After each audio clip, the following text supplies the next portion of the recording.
I think we're on. Oh, we're on. On like Donkey Kong. Oh, it's on like Donkey Kong. Welcome everybody back to the Midheaven Podcast Live. Hope you guys are doing well. Thanks for joining us. Hope you guys are ready for your readings. Let's get it. Look at your face. Look at your stupid little face. It's a sexy, stupid face. How's it going, Internet Land? We are excited to be here and chat with you guys and be doing readings live again on the Midheaven Podcast Live. Obviously, this is a little different. It's a little different. Usually we're filming and stuff like that, but we decided because we had such a great turnout with doing the astrology readings, we decided to come back and hang out with you guys a little bit longer and be able to do more readings. So those of you guys who have not already given us a thumbs up, please do.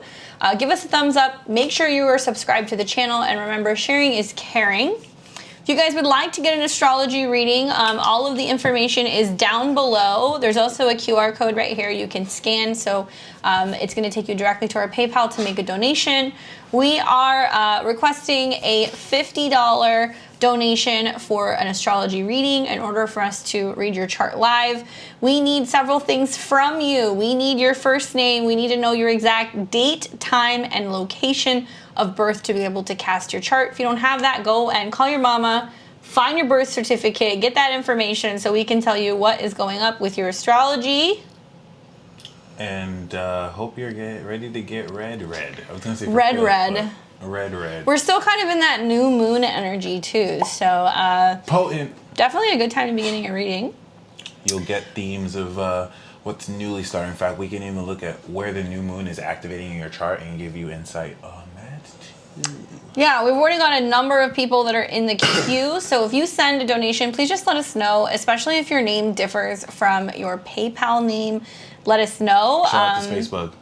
Do a little bit of a roll call here. We've got Madison, Jessica, Haley, Matthew, and Spacebug. You guys are all in the queue. But obviously, if you are a level 3 subscriber or member and you support the channel, that's the benefit of being a member. You're going to get a reading once a month from us during the live shows. So obviously, Paula's like, hey, what's up? Yeah. What's up? In fact, in honor of level 3 and Paula being Aries Sun, we'll do you first. Let's get it. Let me see if we have Paula's info. Probably do. I don't think I have her. I don't think I have her, but I can put her in. Yeah. Okay, so let's get this. 4/12/96. New gen.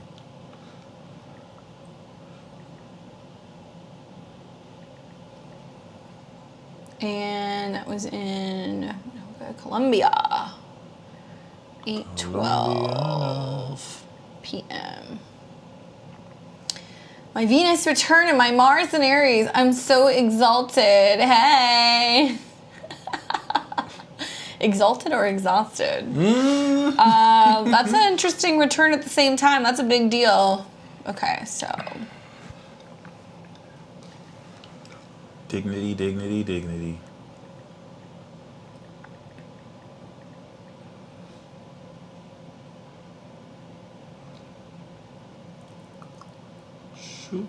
There we go. So we're going to pull up Paula's info. Where is she? There we go. So we're going to be taking a look at your chart. Just confirm this is right. We got you 26 degrees Scorpio rising. And your sun is in Aries. And your moon is in Aquarius. The cosmic warrior. Wow, heavy queen vibes. Hey, everyone. I watched the Venus and Gemini transit talk, so I'm caught up with the basics. Did you talk about that already? The Gemini, yep.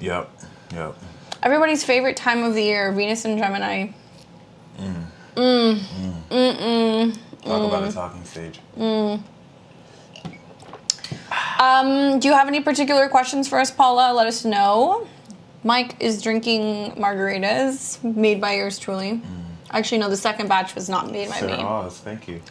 Everybody say hi to Oz. He's the third man. You don't see him, but he is the third musketeer in our online show. He likes to make us drinky drinks, and he's also moderating the chat. We in the building. Sapiosexual. What's up, Jessica?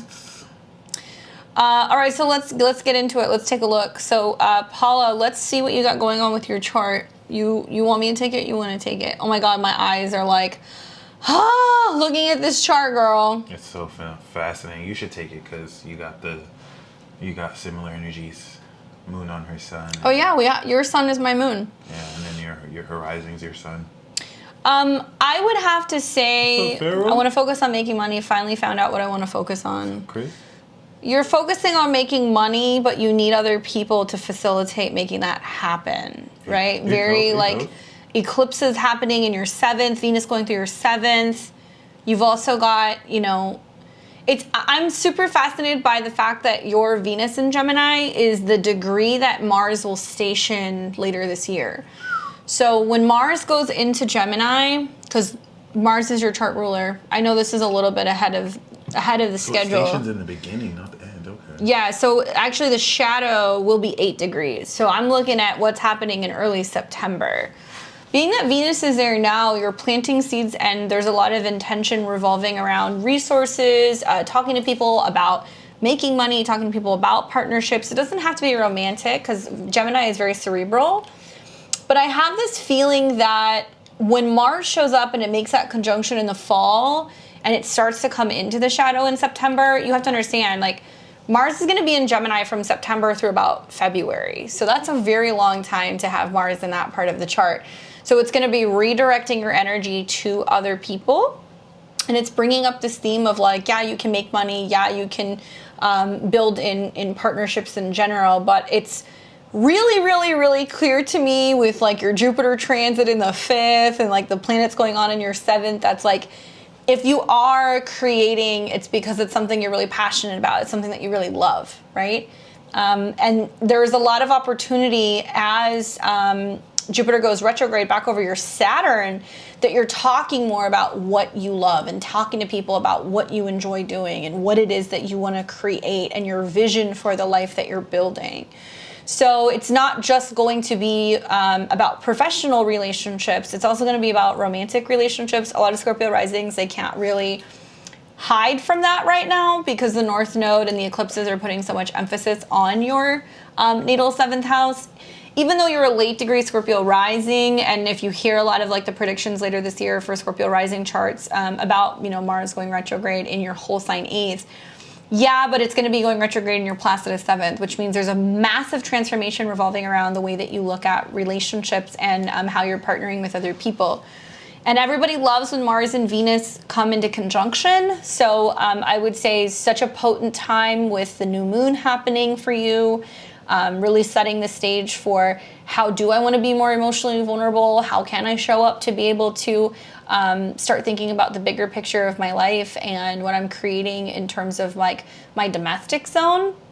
That's like, where do I want to live? Who do I want to live with? What kind of a legacy am I leaving behind? And so other people are going to start showing up for that to help kind of build and facilitate that. And because Mars is your chart ruler, when Mars goes retrograde later this year over the same degree of where Venus is right now, it's almost like the universe is going to send somebody into your life who is very karmically kind of tied into the picture, somebody who's going to help you facilitate some of the things that you're trying to create. So very interesting time for late Scorpio rising and early Sag rising, experiencing that Mars retrograde in your 7th. It's literally bringing you back to people who can kind of help you put the pieces together. And I know that that's a ways away, but like I just can't help but like notice the fact that that's happening. You've also got the Venus at an 8, which is extremely sexy, very sexual. So I'm looking at like Mars on your sun, and you're feeling really creative and really passionate about what you want to be working on, or maybe taking chances in some way in regards to self-employment, or it can be just in regards to like your professional life, right? Because the sun is the ruler of your 10th house. So you're in this very fertile period in trying to make business time, playtime, and vice versa. You're very welcome. Heavy big dick energy. I'm a huge fan when like Mars and Venus come into conjunction with each other. I think that that's so wonderful, and the fact that you have like the sextile between transit Jupiter to your Venus as well, that's really expanding things. And so I would say stay open for dating and your love life stuff. There can be people who can come in that can almost be like muses, that can kind of really help you. And I'm loving the fact that even though Saturn's going retrograde over the most southern part of your chart, it's coming back for your moon. I'm wondering, like, are you thinking about moving? Is that coming up for you? Are you thinking about like going to another place that could facilitate having more creative freedom, or being able to have a better dating scene, or giving you the ability to be able to just feel like you can do more creative stuff? Because that's kind of the feeling that I'm getting looking at that. It'll be interesting to see. I love it when Mars and Venus conjunct though. So I think I would say focus on setting intentions right now about relationships and what your private life can be looking like, and how people can come into your life and help facilitate everything across the board. Living situation, relationships, helping inspire your creative senses and stuff like that. There's a lot of really good things that are going to come in, and somebody's likely to either come back from the past with that eclipse that's being reactivated here soon when Mars shows up. Or you're returning to something that feels like it's like a very, very, very sexy, or like even like sensual. That's the feeling that I get. Thank you, Follow Your Heart. We appreciate it. Those of you guys who are just tuning in, you want to get a reading, scan the QR code. You can get a reading with us. And Follow Your Heart, if you don't mind sharing your name, that we can put the chart on. We got you. Yeah, Paula, very exciting. Some of the stuff that you have coming up, really, really, really exciting. All right, so let's pull up Madison. Oops. Going in the wrong direction. Woo! Aqua rising. We got a high queen here. We got Jupiter, 97. I see you. Oh my goodness. There's a lot. This is a lot. This is a lot. I like this right off the bat. You got the 8-degree sun, so the new moon happened on your sun. That can't be right. That has to be right now. So her sun is actually in Scorpio, Virgo moon. We got a master, pure spirit. But I'm looking at your Aqua rising. So congratulations, 2021. You started your brand new 12-year cycle, going through, we call that chapter 1, which also coincided as a Jupiter return. That is very rare. High queens and kings that have Jupiter on the rising have a more pronounced effect of your royalty, in that Jupiter is the king of the gods. And then you have the Titan king of the gods, Saturn, that has been going through your rising since 2021. So this is, of course, check out Astrology. She, I don't know if she sells that video, but she has that Saturn, the first video. This is like starting a new business. You're getting your new brand off the ground, but you're 97. You're going to come of age, all right? When Saturn comes into Aries, you represent the new generation, just like Paula. Saturn in Aries. What I just realized earlier, too. Oh, wait a second. Hold on. She's saying his birthday. So this is for her boyfriend. Oh, it's for her boyfriend. Sorry about that. Hold on, let me pull that up. So same date, just different name. It's I was going off of her name. Let's see. April 16th. Corey. Okay, what's the info? April 16th, 93. All right, I see you. So you're going through a Saturn return. 417. And Whittier. So he just finished the EP that he produced on his own. Creatively fulfilling, but of course isn't paying the bills. All right, beautiful. What can he do to feed his soul? So right now, Taurus in the zodiac is the producer. Think Hit Boy. All right, Taurus is the producer of the zodiac. The reason why Leo is the main character on stage is because Taurus produced the set. Aquarius wrote the narrative that Taurus brought and manifested. So we see as it Aries, you're already progressed into Taurus. So I think it's cool that you produced your whole EP. We know that you're a Virgo rising. 2021 was the year North Node went through your 10th house and changed the destiny of your career. We know that as an Aries, you're the one. You're the warrior. 26 degrees Aries in its exaltation with Venus. You know what I'm saying? Right off the bat, as far as what to feed your soul, You are the one, okay? Whereas Madison is part of the new generation, you, Pluto Scorpio, you're part of our tribe. We are bringing the end of the world, and we have collective karmic authority. You got Saturn and Aquarius. You're coming into your Saturn return. This is all you've been waiting for. The reason why it's not paying the bills is because you didn't finish your Saturn return. Do not give up on what you're doing. Uranus, that's transiting your ninth house, and your progressed sun will make all your music self-sustainable. You have to right now see, because you've seen that vision of yourself successful in this. Your block is you're not dreaming big enough, because you have Neptune in your 12th, and this is clouding up your doubts and fears of being successful beyond your wildest control. But now Saturn has returned into your sixth house, and this is now creating the space for you to apply genius into how you create your lifestyle so that you can sustain a living. This has been a lot of karmic challenges through this, and as an Aries sun, your behavior is being affected by the quality of your friendships. So you have to make sure, right? So if That square to Pluto. Right, especially in Scorpio, which I always feel like Saturn and Aquarius got the short end of the stick because they got the square to Pluto. Also, your man needs some pussy right now. He's got Mars on his sun. Yo, He's got Mars on his sun. Hades right here, right? Mars is on his sun right now in the 8th house. facts, He needs to yeah. be bedded properly. Oh shit,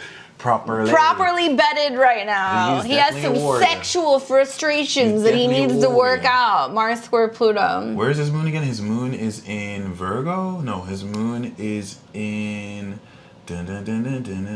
oh, Pisces. So you're a legend. Okay.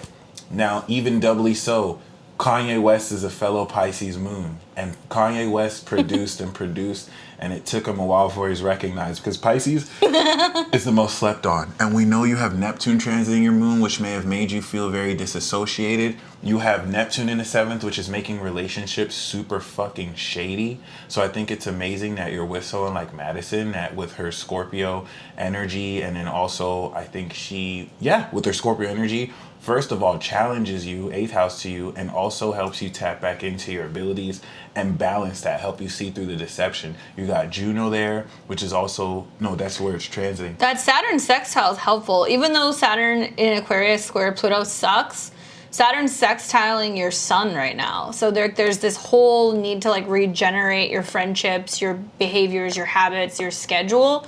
And you might feel like you need more alone time to be able to facilitate that. But like honestly, when Jupiter rolls through Aries next year and it conjuncts your sun and it squares all your That's 5th the house boost. stuff, like you're gonna go through like a whole shedding period. But what that's gonna feel like, because Jupiter has gone in your 12th house to your sun, is that nothing's working out for you, that things are kind of blind to you. And it's not that it's blind to you, your old world is dissipating. So when this happened to me, I didn't know I was gonna become the peace dealer. It's the lingo Jamaicans use. Just like poom poom. Boom, boom. Like, Wah, that's wah. what that means? Poom. Come on, I'm white. I'm not Jamaican. I I don't know. I've heard that before, though. I've heard that. Wagwan. Shout out to Jamaica. Shout out to the islands, Barbados. Yo, yeah, y'all slang is like. Oh my god. So, but like, this is all unraveling to prepare you for a rocket. Like, think of the rocket space being prepared, and this is you producing your music. There's music you've made in the past that's gonna blow up. So right now, don't focus on what's not paying the bills. You know, you can, whether you have another job on the side or whatever, you work that, but please know that what you're producing is destined to blow. Like, it doesn't have to blow big like Kid Cudi, but especially with the North Node Sag, you had that completion of destiny. So it's destined to literally have you make a living. So what I really want you to focus on is the finishing of your Saturn transit. Because once Saturn goes into Pisces, you have legitimately built the lifestyle as a Virgo rising. You live by advanced lifestyles, and you have a disciplined life. With Saturn, you're ending this challenge. Then you're going to raise the standards of your partnerships and potentially get married or start a business partnership. And once Jupiter, like she said, goes over your sun, because it's in the 8th of dealing with other people, you're going to gain more trust. This is great for self-employment. You're in the verge of everything blowing up. So you're creating the stuff for this new world before you step into the new world. And so this new moon in Cancer is a new cycle of creating the right partnerships through friendships and people on your side to have you come into a reward from the career change of your perception Gemini season.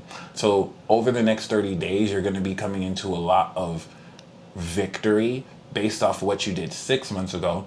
And because Pluto's opposite this is fully transforming your creative ability, and you're going to start to see your music reach out to more people, the beginning stages of this, so that by Capricorn season again, and hold me to this, in 6 months, you will have more of a core fan base and for what you're doing, whether on YouTube or Bandcamp or SoundCloud, even outside of music and developing this, and you'll be able to move forward with that into 2023 for everything to blow.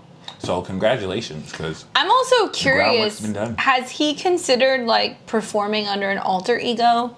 Like, is there another name, or has there been like this identity crisis going on where he's not quite identifying with like his style of how he's created music in the past? With Pluto coming into the square with his sun right now, and it's still in the opposition to Mars, it's this feeling of like, I'm not quite who I used to be, but I'm still going through like the butterfly cocoon phase until I really want to show the world like this new version of me, which may actually emerge as like a new creative identity that's very whimsical and like kind of fantasy-like as you come out of the Pluto square of the sun. And it's also about dealing with things relating to either like the ego or something in relation King to like Cyrus. men. Oh, okay. King Cynic. I love that. Yeah. Cynic is totally the Virgo rising, which is such a cynic. And also, Jupiter is opposite your Jupiter. Bro, you're in the Jupiter in the second house club. You guess money. So like, Jupiter opposite this is unlocking your ability. It falls in your first, but it's in the whole sign second. So it's not a specific second, but because it's in the second, you produce value through art. And so this is going to start to be monetized. Jupiter in the second, whether it takes a while or not, gets you paid through your art, through building relationships. So if you want money, work on ways on literally manifesting and building relationships. Anytime you can secure that, it gets you paid. And Jupiter in your eighth will open up the investment channels to find the right individuals that with your sun will show you who you can polish your talent. And it doesn't have to involve working with people if you don't want to. I don't get the sense that you're introverted like that, but yeah. Exciting. It's exciting to Very see what exciting. happens. Whenever you come out of those squares, there's always something really significant that emerges. So hopefully that happens. Let us know. Just a heads up, guys, this is who I have in order because some people are asking. I've got Jessica Martinez, Haley, Matthew, Spacebug, Ashley, and Brandon. We also have Follow Your Heart. I didn't forget about you. Don't worry. I'm just going in order. So let me go ahead and see. After Facebook. Yeah. So then got Jessica. But this is actually Jessica's business partner, Shannon. Libra rising. Astrology forecast for Shannon. I didn't know his moon is directly opposite mine. I'm really I mean, it's kind of hard for me because I'm a Libra rising, so when I see any Libra rising chart with a lot of like Aries, I'm like, oh, shit's getting really interesting. Oh, yeah, talk about it. I think probably what's most interesting when I look at this chart is the fact that there's like a lot of having to rise to the occasion right now for new business relationships and major expansion and trust that is necessary for business endeavors to expand and relationships to expand. Could be professional, could be romantic. Jupiter being the lord of the third house, coming into the seventh and really hanging out on the descendant for a while, and also squaring the IC and the MC is going to be a lot of how can we talk about the future? How can we stay optimistic about what businesses we're kind of running? How can we constantly be increasing our communication? That Jupiter in opposition to the sun is also bringing up themes of like, how can we make money and business happen? I think also just the fact that Jupiter is getting very close to Saturn, it makes me wonder if there's going to be situations that's like this person needs to move and live with a business partner, or in order to expand the business, there's a lot of talking to somebody about being like, okay, are we moving? Are we getting a place? Are you coming here? Are you going there? Like if this person's living alone, they may actually benefit by spending time around people who they're running a business with.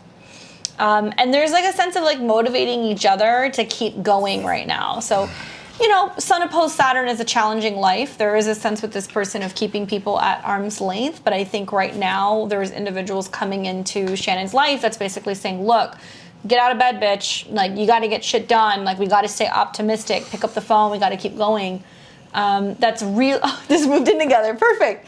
There is a sense of, with that Jupiter, is the daily routine of like talking about things and being around each other, and reminding each other of, you know, the positivity of like what could be.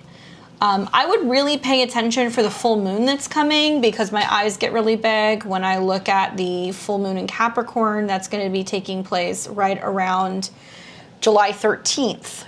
Because that is going to be a full moon that's going to be in opposition to Shannon's natal moon, with Sun and Mercury, which means there's going to be this sense of like needing to communicate and talk about making moves moving forward, because now Mars and Uranus are going into the 8th house. There's much more emphasis in like relying on other people to be able to make money. There's a lot of like really good things happening in this chart, as long as Shannon is willing to be vulnerable and be putting themselves out there and collaborating with a partnership. I also feel like this is really important because Mars is going to come in conjunction with Uranus, and it's going to score Saturn.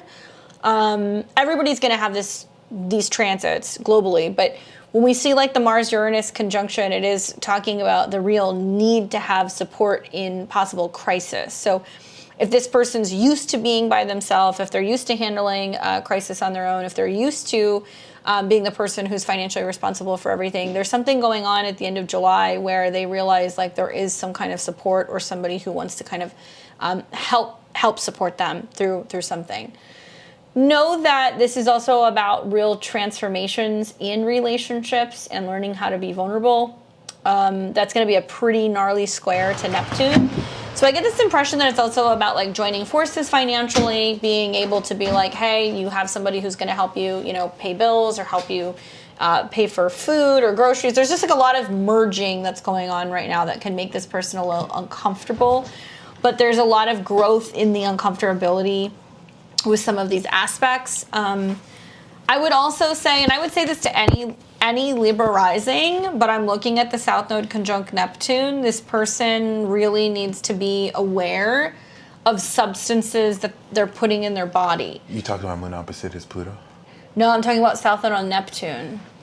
But yeah, Pluto's opposed the moon, but I'm really looking at South Node on Neptune being the ruler of the 6th house, like over drinking, over smoking, oversleeping. Like watch for that, because that can have a real effect on the body. And there can be some stuff that can be coming up with like stuff that's like toxic that you're eating. So be mindful of that. It's a time to really be doing like cleansing work and kind of clearing the system out. Did you notice Neptune Scorpios have like scary, accurate psychic dreams? Yeah. Uranus and Scorpio too. I've seen that for both of them. Yeah. Okay. Yeah, but especially, you know, this chart having Pluto and Uranus in the 12th, I mean, wow. You know, and Saturn's coming into opposition with Venus and Jupiter, so there's like this theme of like not putting a lot of emphasis on romantic relationships this year, but where romantic relationships are kind of taking a back burner, there is this fulfillment that comes from like friends and being able to spend time with like other people that are going to like make you feel good being you. And I would say a lot of the Saturn transits right now in the 5th house, with all the aspects and the oppositions to your chart ruler, is about learning to love you for who you are and not feeling like you need to be anything other than yourself. And that means you're going to hang out with younger people, but you'll have fun. That means that you're going to also be able to kind of get a little partying in, and I think that you'll enjoy it.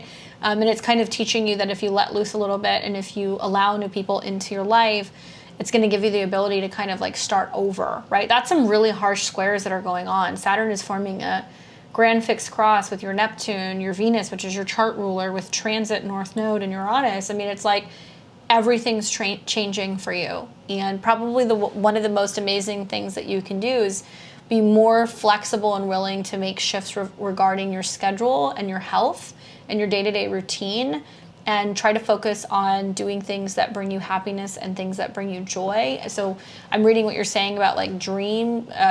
He's a night walker, but looking at the Saturn trine that's happening to some of the other planets that are in this chart, I get the impression that with Saturn trine Mercury, it's like there needs to be more rest and recuperation and meditation and spirituality to make sense of what it is that you are kind of feeling or vibing that's coming in your life. So you have a lot to gain through collaborating and being with other people, basically.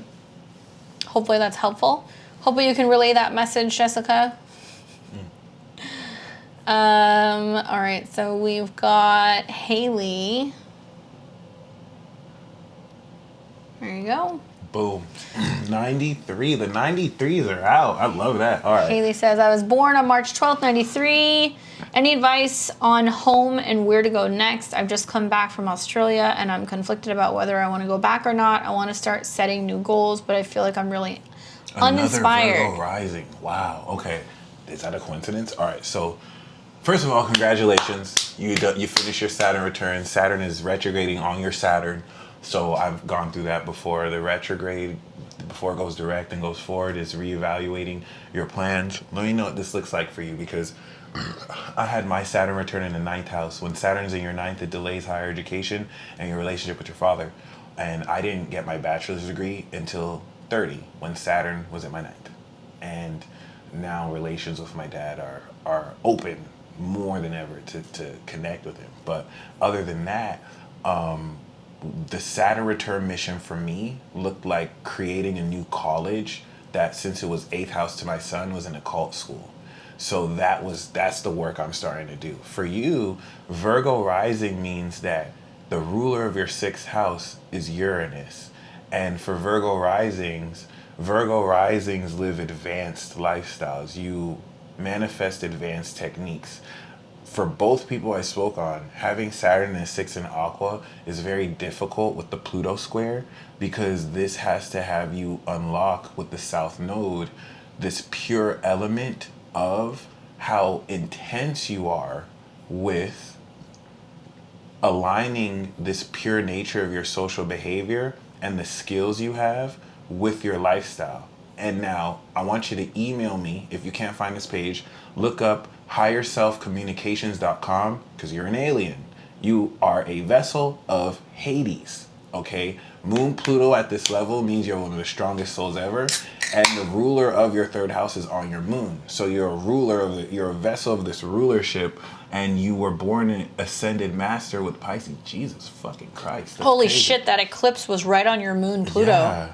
And you have Neptune that's near your sun, that's having you disassociate the metaphysical nature versus the physical reality that you analyze as a Virgo rising, showing you through your spirit the true spiritual or divine nature of who you're around. And that sounds right, but cool, but a lot of that in this real world is you see a lot of like shady shit from people, but you feel a lot deeper too. This is very like the trine to the sun too. You're right, deep water energy, that this grand water trine with the new moon connected, but you're Virgo rising. So I want to speak on that. As a vessel of Pluto, you can literally protect yourself and others from IRS audits. You can sense negativity. It's a real thing. You can sense negativity. You can do a lot. So it's going to take you until 40 to unlock this. This is deep strength.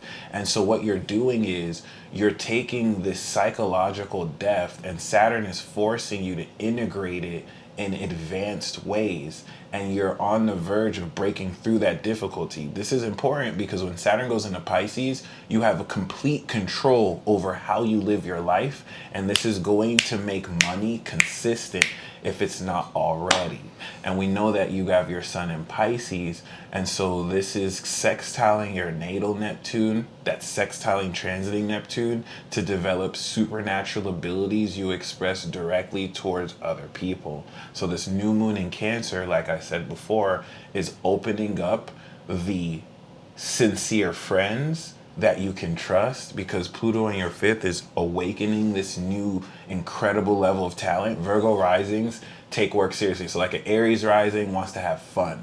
All right, they're competitive, they want to win, but they want to have fun. Virgo rising has fun by working their ass off, and you have to be the greatest at what you produce. So this new moon is going to intensely, with the square to Aries in your 8th, awaken trust issues for how much deeper you can make contact with new friends who align with everything you're doing. And that grand water trine is going to feel so good coming into this eclipse in Scorpio. That's going to open new abilities, new skills, transform your attitude in order to, with the North Node in your 9th, manifest a new grounded philosophy where, correct me if I'm wrong, moon in Scorpio, there's so much depth that you feel that couldn't be grounded until now.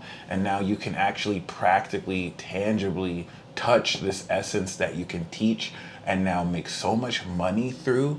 But we can't forget you're a Pisces sun. God, that eclipse was rough. Right. Because the eclipse was was on your natal moon Pluto, and it squared Saturn.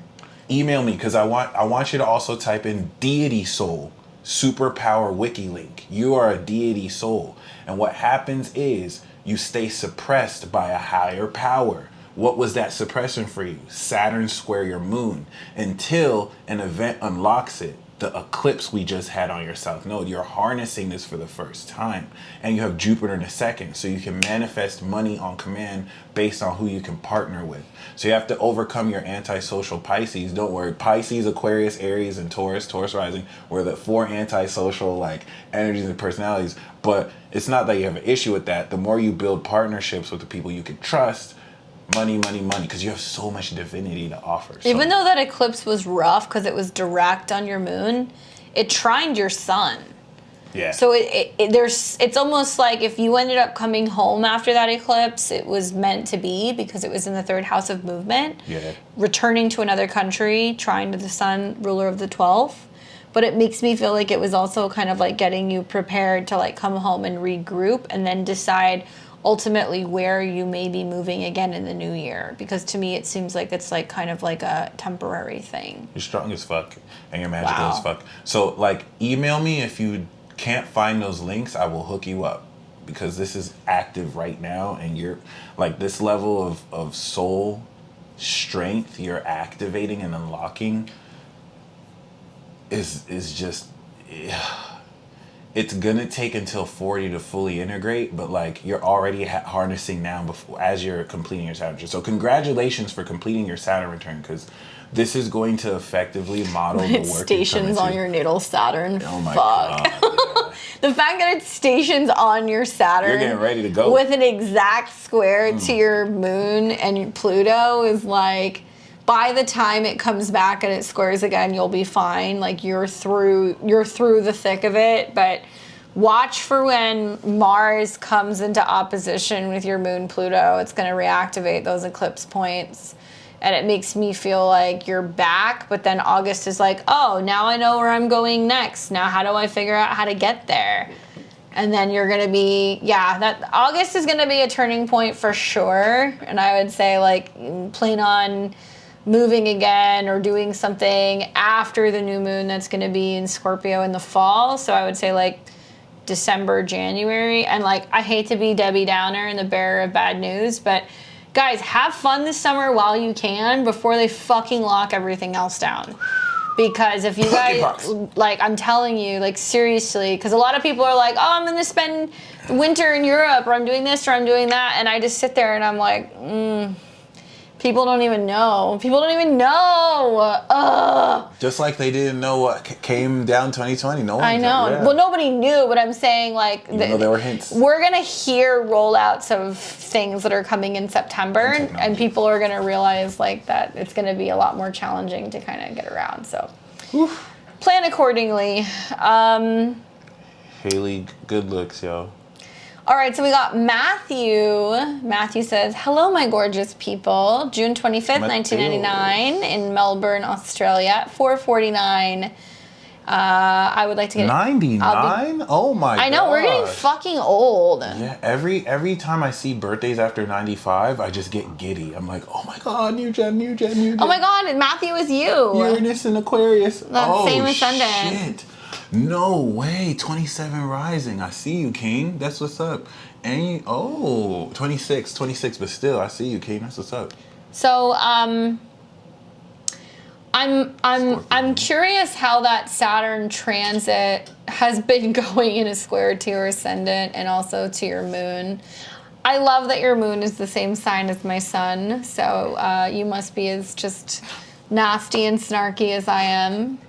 And damn, Yeah. look at you with these fixed squares. Moon square the North Node, square Venus, opposed Saturn, square South Node Uranus. Like, ain't nobody gonna tell you nothing. Please tell me how the last year has gone for you, because that has been fucking wild with Uranus in conjunction to your Saturn, square your natal Uranus, oppose your moon. Honey, the fact that you are alive and breathing is phenomenal. Saturn's hanging out the top part of your chart. It's retrograding. Technically, yes, it's in the 9th, but it's your whole sign 10th. So are you like trying to figure out what it is that you want to be when you grow up right now? That's kind of the feeling that I'm getting. Saturn coming back into a retrograde with your moon should be noted, because I think that that's gonna bring about some really interesting things in regards to like your home and family living situation in August. You're through the thick of it though. Even though Saturn's retrograding, Uranus and also Saturn is now passing all of these points, because Saturn's only going to retrograde back to about 18. So you're going to feel the square to Saturn and your moon. But when you have these squares, especially when it's with personal planets or near nodes, in the angular houses, it's like you change, your emotions change, your relationships change, your job change, right? So like everything will change full circle. And when you're in it, it feels like you're melting. But when you come out of it, which you are in the new year, you're going to be like, holy fuck, like that's why these things had to happen, because I needed to get to this point. So a lot's going to make more sense then. I guess now that the North Node is hanging out in your 12th with Uranus, I would say pay attention to your dreams, because they can be super, super vivid. Like you can actually see things that are going to happen like precognitively in the future. And being that it's in Taurus, it's going to be about things that you can rely on, things that you can plan on.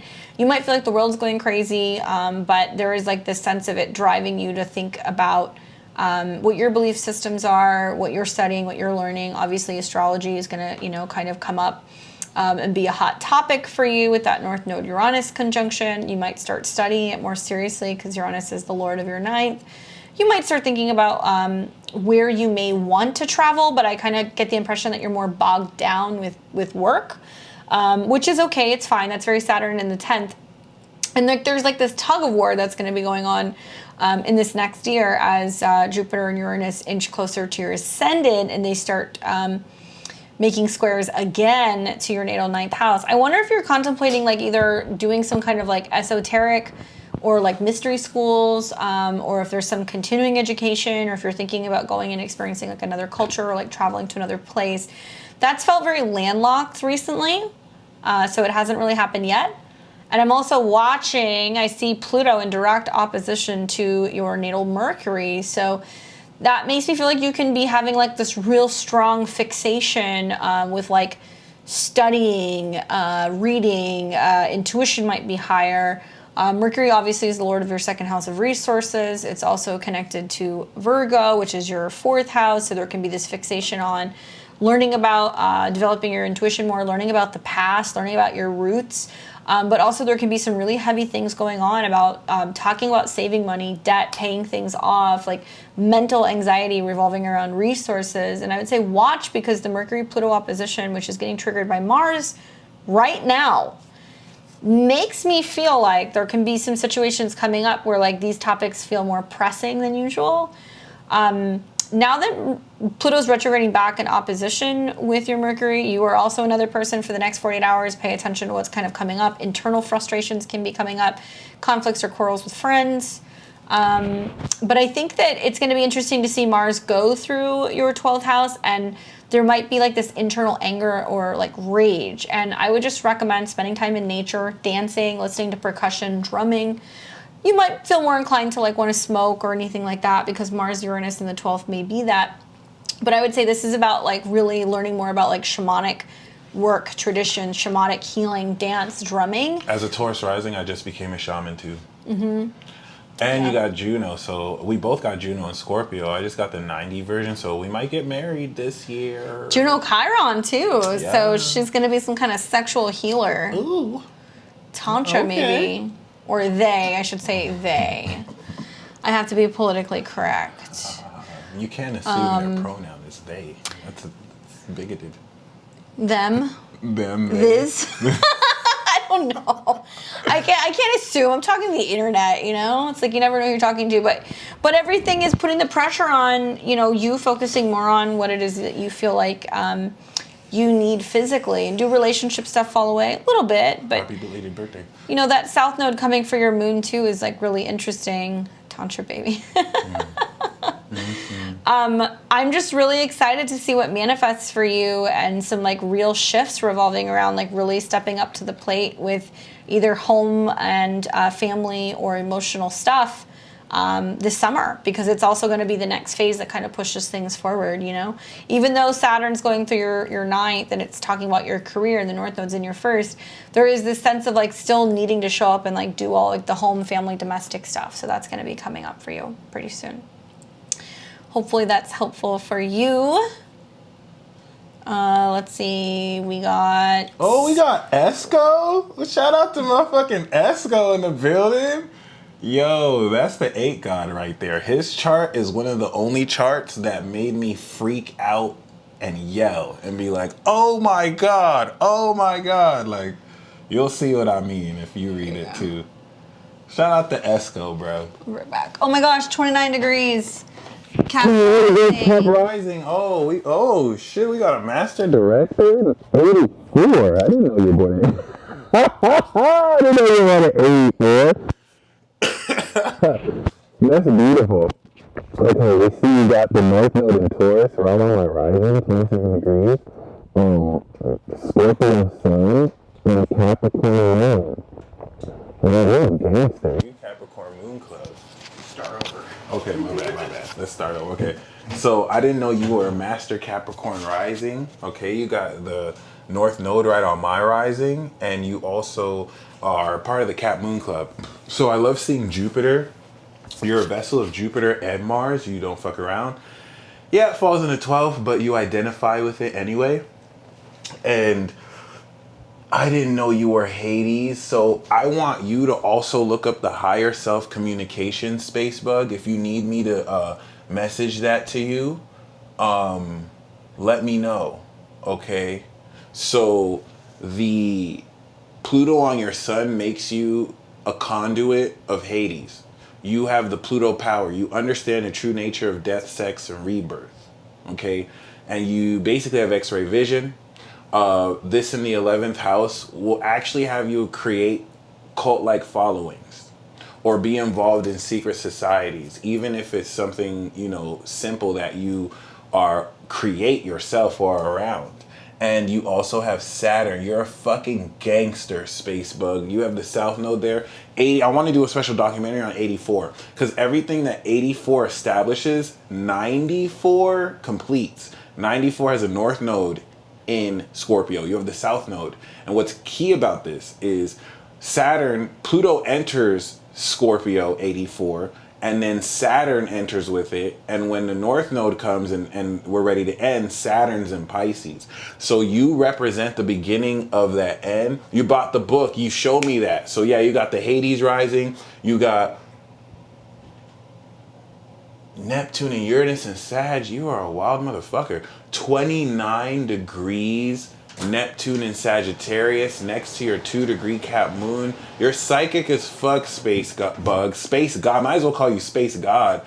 You need to stop hiding your psychic ability. That's the first thing I'm going to say. You need to stop hiding your ascended clairvoyant ability. Marked by the 12th house, you have visions that don't make fucking sense because they're not supposed to make fucking sense. Every time you try and make this aspect of your abilities make sense, like think about how versed in anime you are. We're weird people because we know what's up. So like every time you try and hide this to look less weird, you're gonna look more weird.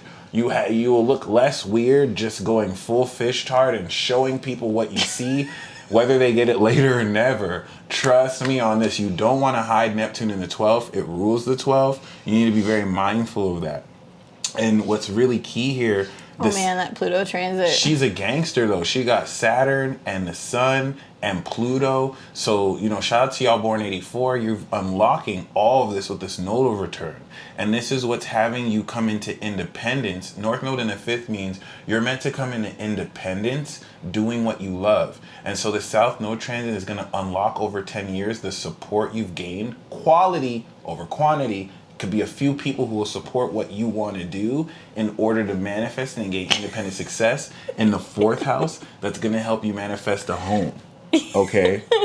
They're visual triggers. There are visual triggers because Neptune in Sagittarius is clairvoyant visuals.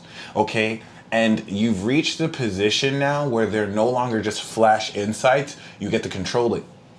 And the key thing here is a lot of your energy is matured. You've also had the Saturn going through your 1st. You're getting ready for the 2nd house transit post Aquarius, where your money is going to be tighter than ever. Saturn is making that difficult right now. You have a big 1st house because you have a large essence of your personality, but you are a fucking boss, and I can feel you hold back. And my moon is not right next to your rising, so I can feel you. Like cringe sets you free. I like that. It does. It really does. That's what this 5th house Uranus and it transit is teaching you. Like you hold yourself back. Saturn opposite your 5th is you hold yourself back from expressing your creativity because people may not understand it, and you are gonna live a large majority of your life misunderstood because you are magic as fuck. All you have to do is visualize something and it's happening. And it's going to be hard for people to understand how quickly you can see into things. But a lot of the trickery, because before you control this would deliberately trick you. This 12th house aspect would trick you. And it took you your whole life to kind of come into respect for this. Kind of like in anime. When the people's anime power has to respect them first, it didn't respect you because you kept hiding it. You cared more about the opinions of mortals. You're a fucking gangster. You are an underworld gangster. Especially with that 29 degrees. Yes! That's my favorite degree of all of astrology is 29 of Capricorn. That's what I named my business after. The Sabian symbol is beyond the veil. Right. It's 29 cap? Yeah, it's piercing beyond the veil. It's about a psychic looking through a veil, and it's like about the mark of clairvoyance. You have the most powerful, that's easy to say, but people don't like weird. Fuck what people, you have the most powerful, 29 degree cap is the most powerful personality ever. Yeah. So fuck what people think, space bug. They're going to say whatever. That's also Mars exaltation, and you have Mars conjunct Jupiter. So that's on her moon. Yeah. You hold your weaknesses. You hold yourself back because you know people can't handle that. But fuck what people can handle. It's up to you to have accountability to balance it. But it doesn't matter what people think at that level. You're still a leader. And it's Pluto's on your ascendant. You're gonna start your own spiritual mafia. For real, anyway. Pluto is on her ascendant, right? So. And then she got the 11th house MC in Scorpio. You're gonna have a cult following. You're gonna build a secret society. So you have to lead first, and then people will get it later. That's it's the consequence of greatness because you're building a lot, and you're born in 84, so you're getting ready to come into a Saturn opposition eventually. The new moon in Cancer now is opening up relationships, work relationships, because it falls in the 6th. So you're finding ways to integrate how you feel in order to bring the fullness of your personality and direct it, so that you can open up more sincere partnerships. You can open up more about how you really feel with people. And whether it feels weird or not matters less as more as you're sincere with it. So you cleared the worst. Pluto's gonna go over your rising. It's gonna crip walk back and forth over your rising. It's not gonna be fun at all, but you're awakening all this full power. You're unlocking. I think it's interesting that energy. it's happening while the South Node is gonna come into conjunction with your Mercury and your Sun. And anime, Jujutsu Kaisen, Sukuna, having Saturn and having Jupiter and Mars on your moon with Saturn and Sun is kind of like having an aspect of your Jinchuriki or your some aspect of your soul unlocked so you can harness the full anime power of it. So that's happening right now. So congratulations. Whoop, whoop. All right, so let's see. We got Follow Your Heart. Thank you guys for your patience. We appreciate it. We've got Follow Your Heart, then Ashley, Brandon, Ann, Her Kelsey, name is and Derek. Nisha. Nija, Nijha. Shout out to you. Yo, I didn't know your chart was so badass, Spacebug. That's awesome. 2586.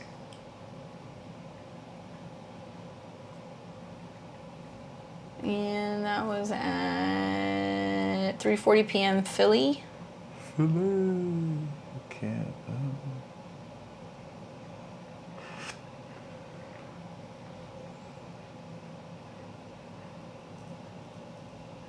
I really like that specifics about like timing and stuff and like what's gonna happen. Hades is better with, and then I work more with like bigger. Because I have Saturn conjunct Neptune, so and I you can got like the see Scorpio time. energy too. Yeah. So it's mad specific. All right, I'm so more like concepts and like Nija says what things are. July 12th and September 20th, outcome of it, whatever my chart is trying to guide. So court date. All right, so let's look at July 12th. Shoot. So obviously I already know that's going to be right around the time of a full moon. Okay, so there's going to be a full moon that's going to be around 23 degrees of Capricorns conjunct Pluto. So it's going to be on your descendant. So it's about Cat moon? some intense exchange that you're having with another person. I guess I would say the fact that the full moon is happening in your sixth, which can sometimes be about like decisions, settlements, judgments, delays in judgments. So I kind of feel like whatever is coming up, there's going to be like an act two. And I'm not just saying that because you have another like date, but like there is another date coming. The Lord of your sixth house where this full moon is happening is Jupiter, and you have Jupiter that's on your midheaven. So the good news is that according to your chart, if there is something going down legally, you have good counsel, especially because Jupiter's getting ready to go direct. It's going to station. Excuse me, it's going to go retrograde. So that's really strong. Jupiter is going to be in a square to the moon that day. So that's really positive. It means that somebody's going to speak your case. If you don't have somebody might be appointed to you. If it's you defending yourself, you're going to be very knowledgeable. Like that's a really good aspect. The Sun, Mercury sitting in your 12th house, though, I'm wondering, I mean, we don't have to get into it, but it's kind of like your word against someone else's. It's kind of the feeling that I'm getting. And I think with the Sun, Mercury is like the anxiousness of, do I say something? Do I not say something? You know, is it smart for me to submit a document or a paperwork of some kind? And I would just say, like, with Sun, Mercury in your 12th, being reserved, letting somebody else taking the lead, don't allowing other people to get your goat or trying to get a reaction out of you, like just stay cool as a cucumber. Get adequate sleep before you go to this court date, and really make sure that you're either meditating or do whatever you need to do to find your emotional center before you go, so you're not getting worked up or you're not getting really emotional, right? But needless to say, the next day, the full moon happens. So you're going to be feeling this theme of like, okay, you know, sun opposed moon, do I have to pay something? Do I owe something? Am I going to have to, you know, stay in this for a longer period of time? I'd be more concerned if the court date was going to be on the 13th and the 12th. I feel like you've got pretty good aspects going on in the 12th, although I do see it being something that has like a part 2. Then we have September 20th, where there's another court date. And that's going to be when the moon is on your ascendant in Leo. So you're seeing another theme of like the moon being in like either aspects being either in Cancer or aspects being in Capricorn. You've got Jupiter going retrograde, the moon's going to trine, you've got Saturn going retrograde on your Mercury. So I'm wondering still if it's something in regards to having to give a statement. If going up against insurance for a company for payment. Yeah. Here's the nice thing is that Saturn going retrograde in conjunction to your Venus makes me feel like if motherfuckers are supposed to pay you, they're going to have to pay you. And there are things owed to you, okay? So whole sign, Sun, Mercury, Venus, Jupiter in your 8th. Let me ask you a question. Was there this theme growing up with like a father figure or like men in your family being like, something is owed to me? Has that happened?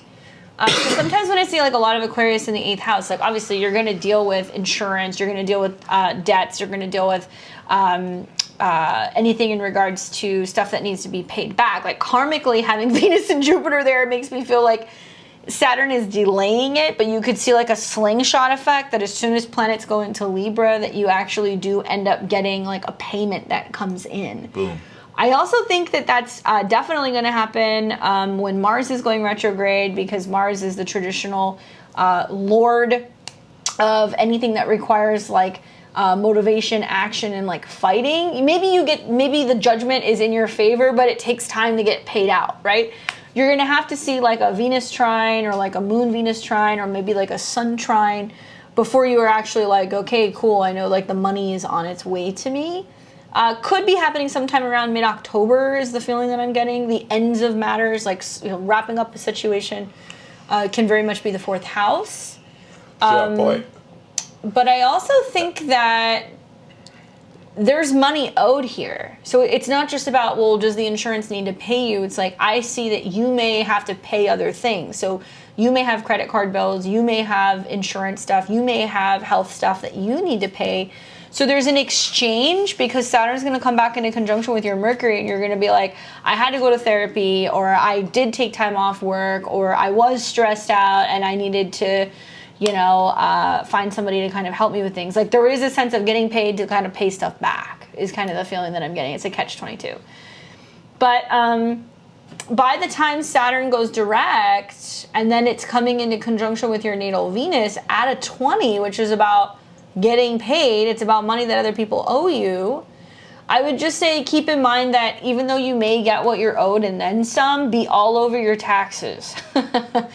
Because you're going to have Saturn that's coming in conjunction with Venus and Jupiter. It's still going to be squaring aspects relating to the nodes. So there can be some sense of like really needing to kind of fine tune, okay, if the money comes in, what do I do with it? Do I pay everything off? What do I do with that excess lump sum? And just really think about that. And know that Jupiter hanging out in your 9th house all year is a really good omen for like getting all of this lawsuit stuff or whatever, this insurance stuff handled, especially because Jupiter is going to be making some pretty fine sextiles and squares to placements that you have in other signs. So I do think that I would watch my words and what you're saying and make sure that you show up with all the documents and all the paperwork for the first court proceeding, because it's going to get extended into the fall. But in both situations, the odds are actually like really, really in your favor. And I would say that anyway, with Saturn being in the same sign as like your sun. It's like, 7th house sun, Saturn goes there, what's owed to you, and then people drawing it out, taking a long time. That's Saturn, right? And dealing with like a large a group or of something, some kind, like a professional insurance group or something. But yeah, it looks good. I would just say the second date in September is better. And then with the first one, just be watchful of how you communicate and what you say, really stay reserved before you go to the court proceedings. Follow your heart and I have one thing in common. We're both vessels of Neptune. So you can read souls and auras. You could communicate with the fairy kingdom. You can assist the dying in crossing over. I invite you to type in alien charts, higher self communications in Google. You'll find that article. You can thank me later if you haven't seen it already. If you need help finding it, shoot me an email at thepeacedealer@gmail.com, and I got you. Boom. Hopefully that's helpful. Let us know how it goes. Take a little bit of Little John with you. It's like a little root that you can take, and you can fix it. So you can take the root and you can cover it in court case oil, and you can wrap it in brown or purple thread. Put it in your pocket, and when you go in to actually like address the judge or whatever, you can hold on to it in your pocket. In the old days, when people had to go to court, they would actually take the root and they would chew on it, put it in their mouth. When they'd get up to talk to the judge right before they'd have to give their side of the story, they would spit the root onto the floor, because Little John was meant to kind of help with court cases. And the judge will be like, okay! Case dismissed. Oh, man. Yep, now you know. That's And how brown it works. candles, that helps too. So we've got Ashley. Do you want to add all the people first, or just do one by one? I'll do it one by one. It's not a big deal. November 14th, 96. New gen. So you being born 96 off the bat means you're new generation, Pluto Sag, you're a creator of the new world. I forgot to mention this before, but I was watching this video about how, Raven Simone was trapped by Disney, and what had happened was, it confirmed my theory about how 96, 97 was Saturn Aries. Y'all are the leaders of the new school. Guess what happened 96, 97? Cartoon Network released original cartoons like Rugrats and all this stuff when y'all were born. And so that's the energy you bring. After we, Pluto Scorpio, destroy this bitch, y'all are going to create a whole new world. I'm gonna blow everything up. I don't give a fuck anymore. Yes, every Pluto Scorpio. I just want to be the villain now. That's what's going on. Now I want to be the villain. I just don't give a shit. Let's get it. And y'all are, after the rummage and the dust settles, going to create a whole new world. And Saturn Aries starts the brand new karmic cycle of a brand new world. And y'all bring new concepts, new energy. Y'all are the resurrection of the new gods. Scorpio Sun, Cap Moon. Hey, hey. Cancer rising. Okay, we see you also have Scorpio Sun. And you also have your moon in Capricorn. Oh man, Shout out to the Cap your moon. future husband's gonna be your boss. So, okay, I want you to also look up higher self communications because you're an alien construct. You're a vessel of Jupiter and Neptune. She ain't had Jupiter yet. I had a reading with the author of this. I had to wait 4 months. I missed the call to wait another 4 months. And it was still one of the best readings I ever got in my life. Okay, so Moon Neptune means you can read souls and auras. Like you're very connected to the astral realm. And these are real signs you're tapped into. And this is going to relate to other people. Cancer risings with Neptune and or Uranus in the 7th, you are so psychically attuned to other people. This empathy could be pain empathy where you feel people's physical pain. And so people's bodies will always snitch to you. Someone's going to walk up to you saying, hey, check out my new album, son. But their body's going to be like, yo, this dude's album is trash. Don't even buy it. And you're going to read that. You're going to see like this metaphysical aspect of people's body telling you their truth. You psychologically analyze that instantly. And then Jupiter, being born 96, also enables you to bring so much to the table in a relationship. You feel the value you bring to other people. So I love that you're having this new moon right next to your AC. This is your chapter 1. It's a redefinition of who you are relative to this self-transcendence cycle. Square the nose. Gotta nurture yourself. And she got MC in Pisces. So while Jupiter is going through, your career has been upgraded, my friend. So you're going through a career upgrade cycle where you're coming into all the right people who are meant to really help corral and after your rising star year break you into career success at such a young age. You have not come of age yet. You have not had your Saturn return. 0 degrees Aries. So you're going to be one of the first people that set off this new age. Uranus is in Aquarius and its dignity. And so you're going through a spiritual warfare arc. Saturn through the 8th, which fucking sucks. I think Cancer rising has it the worst because right now? Well, because Saturn in the 8th is vicious. First of all, Aquarius kills Cancer. It doesn't like feelings in that sense. Yeah, that's true. Right? So like the 8th house is you're dealing with other people and you don't know who you can trust because collective narratives can take them over and you can get at people individually, but they're going to keep coming. You have to draw those boundaries. But this is going to open up better self-employment. You got the Scorpio in the 5th, and this is unlocking the creativity in the South Node so that you can manifest connections and collectives and rich friends. They're going to be weird as fuck or rich or genius or both or all of that. And this is going to bring you a lot of money based on how you connect with people who align with who you're becoming. So this is now... Because it being the 2nd house lord? Yes, the 2nd house lord. Exactly. Where were you getting rich friends? The South Node Sun? And also the 11th house Taurus. Okay. Right. Yeah. And so investors and all that. So this is this is the setup to career explosion. When the North Node goes in your 10th and aligns you with what you're meant to do. So don't get caught up on what you're supposed to do because all this is going to reveal itself. Before my Saturn return, I didn't know exactly until my Saturn return. Boom, like everything we know. Bitch, we're still in our Saturn return. We have North Node Aquarius. It's been a 7-year Saturn return. I'm fucking done. We're almost I'm done. done. I'm fucking done. I'm We're done. almost done. It's gonna be dope. And the cool thing is you're 0 degrees Saturn, so you graduate with the Pisces class. When you guys start, you're the wizard who finished the test before everyone else in your class did. Because you incarnated with all the rest of the Sagittarius, and I love y'all generation. You got Juno, you got the South Node, you're a pimp. Anyway, other than that, Jupiter is unlocking all of this, and like you're getting ready to define yourself and feel who you are, so that by Capricorn season you direct that towards other people. I hope you make it through the eclipse, not getting pregnant if that's not what you want. But other than that, you want to ask yourself, what is that supposed to mean? Oh, the 5th house. The 5th house, right? Who are your friends? Because you can meet friends that could become romantic out of nowhere with Uranus, out of nowhere. Like you might not even be checking for him like that, and then my bad. But like, other than that, Leo season is going to be vicious for you in good ways, because this is where you're going to let your inner bitch out, which you might not have let out because maybe you're just very compassionate with the Cancer rising, and you're going to let that Capricorn out, and you're going to kick people in the nuts who try and get at you, because that 7th house Pluto is not a joke. Like the people are coming for you, and you have to let them know you're the Cap Moon, bitch. Pluto going retrograde on her Neptune too. Exactly. So you're getting ready to awaken. Pluto going through Neptune is clearing the psychic junk that as a baby you are susceptible to, and it's reawakening your psychic ability to let you know in the 7th house how much people ain't shit. And how you know, Facts. 2020. Facts. You know, thank you. The Neptune and Capricorn for all of us is an intuition. It's just an asshole. Like, fuck that, that's a waste of time, blah, blah, blah. But you Cap Moon, you understand. So, yeah, I hope you enjoyed that, because your chart is legit. All right, guys, we're calling last call soon, so get in the queue over the next 10 minutes. Don't forget to tip your astrologers accordingly. We appreciate it. All of your guys' donations and your readings are going to go towards our ability to keep creating content for you. And beer.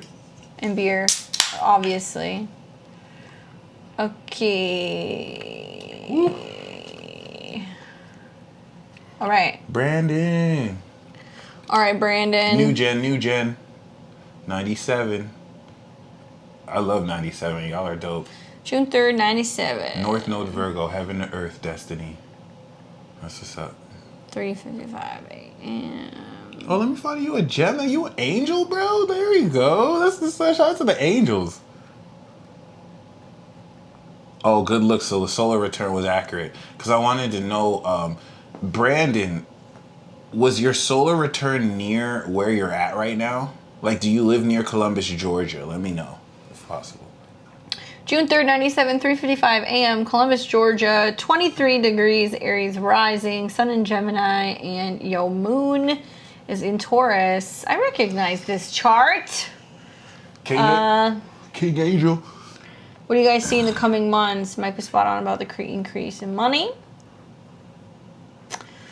I mean, the next couple months, first of all, coming out of these Mars-Pluto squares is preparation, okay? You're preparing. Remember, Aries initiates something. So having Mars on your ascendant is bringing up this theme of like, where do I take action? Where do I cut people? Where do I move? Where do I go? Like, there's a lot of like action going on there. And it's actions that are being challenged by the square, especially tomorrow. Pay attention to tomorrow. When the moon opposes Pluto and it squares Mars, there's going to be this theme of like whether or not you're reacting out of fear, especially in regards to like where you're living, or stuff in regards to your emotions. But I say preparation because, you know, the Mars-Uranus conjunction that's happening at the end of July, beginning of August, should be on your calendar. It should be on everybody's calendar, but especially if you're an Aries rising chart or a Taurus rising chart, it's one of the bigger transits that are going to be happening this year because Mars, Uranus, and the North Node are all going to be meeting. So if you're ruled by Mars and it's coming into alignment with your 11th house Lord, you're not fucking around. You're getting super serious about wanting to get grounded, feeling secure, making sure you have resources, making sure you have food, making sure you have money, making changes to the way that you spend money, and your goals revolving around your values are changing. So where maybe in the past it was like, I want to have money in the bank, or I want to have a nice watch, or I want to have a car.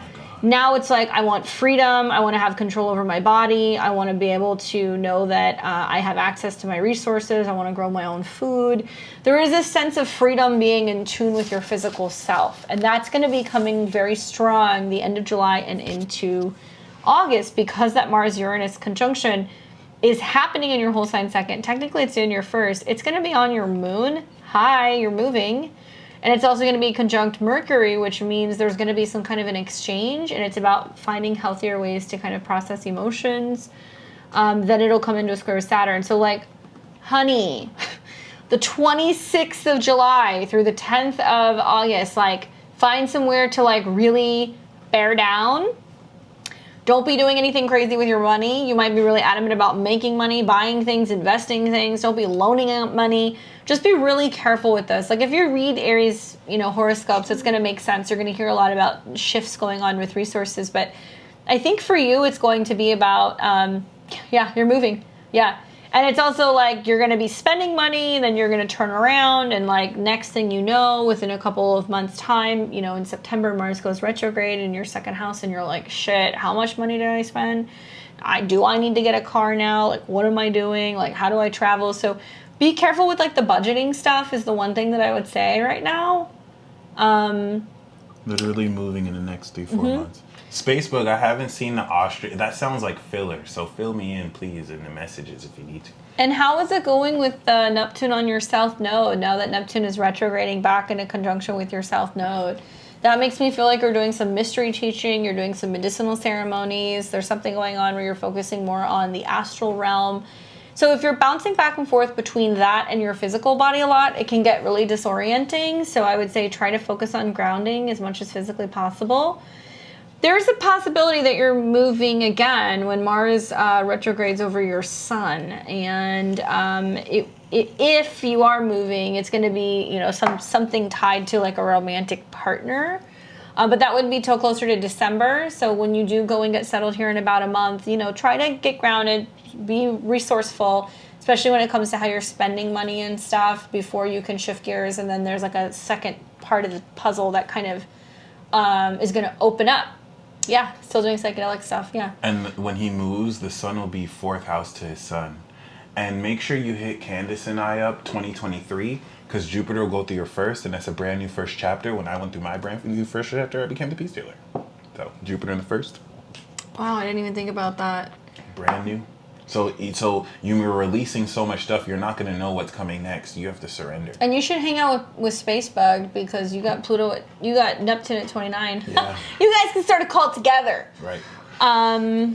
You guys can make some Kool-Aid. I mean, I think the other thing that's cool that I like is that Saturn, even in spite of all the shit fucking squares going on to your Taurus planets, Saturn is sextiling your ascendant, and it's conjunct your Jupiter, and you're realizing that good friends are all over the map. You can have friends in all kinds of different backgrounds, cultures, places. If you get stuck, if you need a change of scenery, it's like, think about really nurturing these friends that you have all over the place that can teach you, that can help travel, that can give you a new sense of like belief system and philosophy. Like, there is a little bit, and it'll be like this until you're 30, because you have Saturn conjunct your ascendant. There is a sense of probably not really feeling entirely too settled until you're closer to your Saturn's return. Because you still have, Saturn and Neptune that are going to cross your south node. I have a feeling in a couple of years you're going to go to another country for a bit. Like, you're kind of learning and you're floating. And you need a little bit of freedom. And I think with Jupiter coming into your ascendant next year, there's a new identity, but there's a new sense of adventure. And possibly really aligning with like people that you've made friends with in other places. And you're kind of coasting right now, and I would say really nurture these friendships, because when things get difficult, lean on that Saturn conjunct your Jupiter, lean on the fact that Saturn is in a trine to your Venus, know who you can call and people who can kind of be there to kind of help you kind of move through some of the shifts that are happening. You anything else? Saturn is retrograding. Saturn's going to go direct by December next to your Jupiter, and I think that's going to stabilize a lot more abundance. Yeah. Very interesting. Very interesting. Mike, do some cool vape tricks. Hey, Kayla. Let's see here. So Who else do we got? We got I just know how to smoke the vape. Anne. Anne. Let me plug her in for you. 77. Okay. That's Can you read me her info? Saturn Leo, September 17th, 77. That's Kanye's Saturn. And that was Unless it went into 5:16 p.m. It was San Francisco? Yeah, it might have gone into Virgo by then, so we'll see. San Francisco, 5:16 p.m. All right, and so mustered the courage, gave notice, done busting, haven't lined up, trying to roll things. How are things looking for the second half of the year? Okay, so we know you're an Aqua rising, you're a high queen. We also know that you have your sun in Virgo, your Saturn in Leo, your North Node Libra, and your moon is in Scorpio. So you've unlocked soul energy, you got Juno there, you're a vessel of Uranus. So make sure you look up the Uranian alien instrument, contact, because you are a vessel alien. Saturn has gone over your rising. The difficulty you're going through is because you're manifesting a higher aspect of yourself. All you Aqua risings with Saturn going through your rising, you're high nobility. So what does that mean to be high nobility, right? And this is where personally you're in a position where, like, Aqua risings, high kings and queens, you can command the stars. Saturn is bringing that responsibility as a collective personality, and you're social. You're a social with a collective personality. You reflect the entire collective, expressing through purely in real social ways. The CIA is a Virgo sun, Scorpio moon. So like you can get to the bottom of really, discerning and analyzing details. And psychoanalyzing of those details. So a lot of people don't know that you channel a lot of the bullshit they're on, and you have indirect ways of dealing that with them. Eighth housers are very slick, but the thing here is you're breaking through that difficulty of establishing this. So any difficulties you have are going to end when Saturn goes into your second and you build more of a financial portfolio than ever. And because you have, by the eclipse in Scorpio, you're going to go through a reversal. Over the next 6 months, we're going to clear your 12th house. The new moon that we had is having you step into a new cycle of fundamentally changing your entire life by incorporating new lifestyle regimes. What feels right? You have to ask yourself, in living your life, what feels right?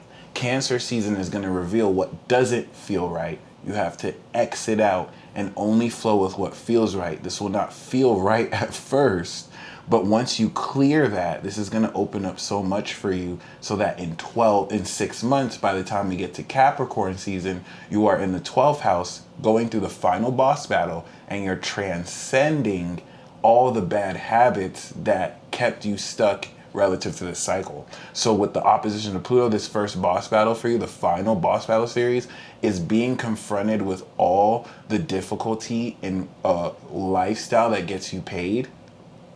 And you're going through this now so that by Libra season in October, you're going to break through based on your relationships with others, the philosophy that enables you to connect with the right people in order to get things back on track. You're going to see over the next 6 months, things fall apart deliberately so that you can repiece it together. And this is good. That's the opposition of Sun and Pluto.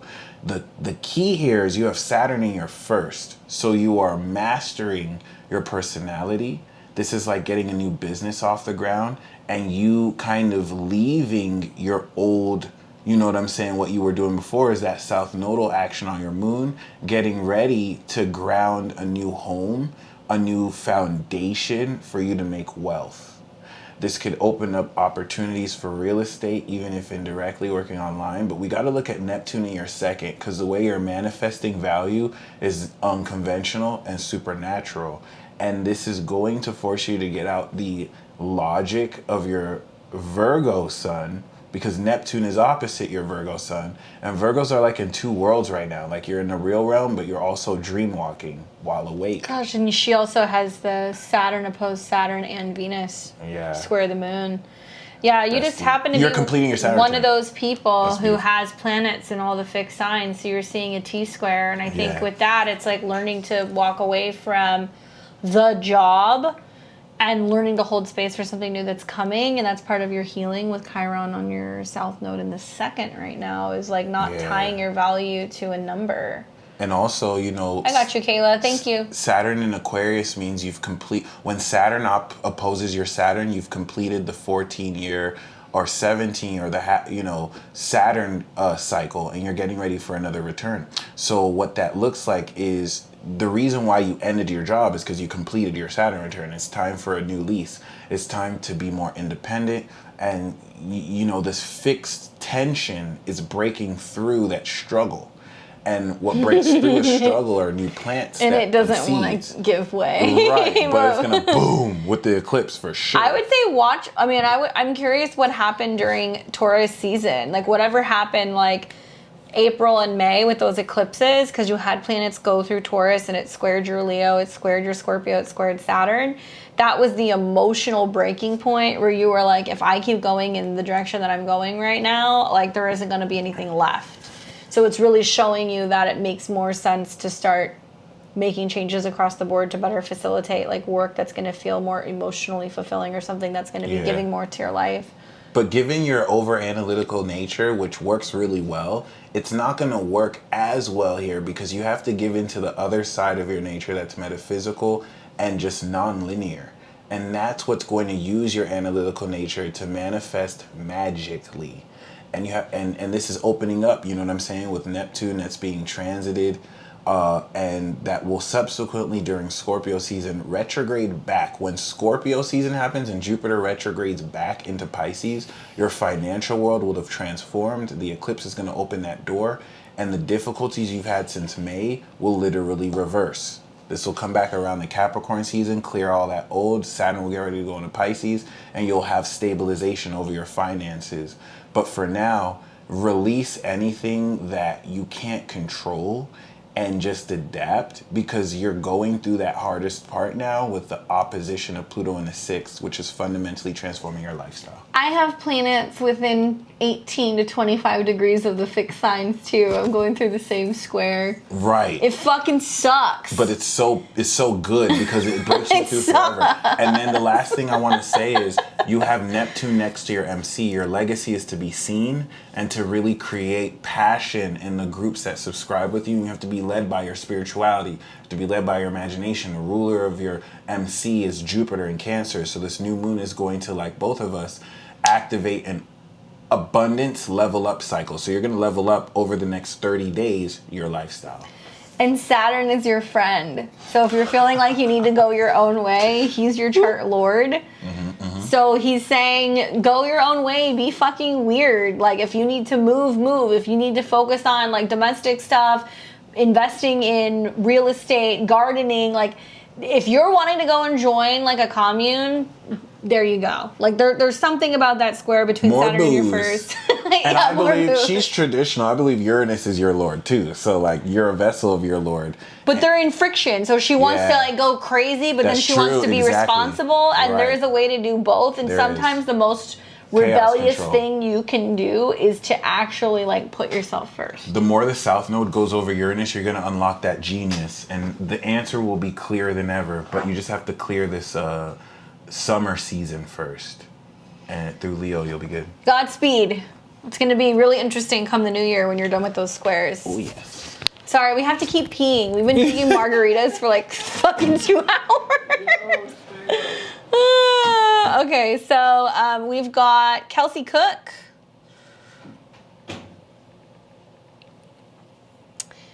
November 4th, 1989. Girl, tell me, how wild is your life? Because we're born a week apart.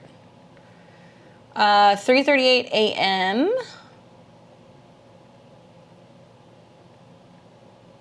That was in Overland Park, Kansas.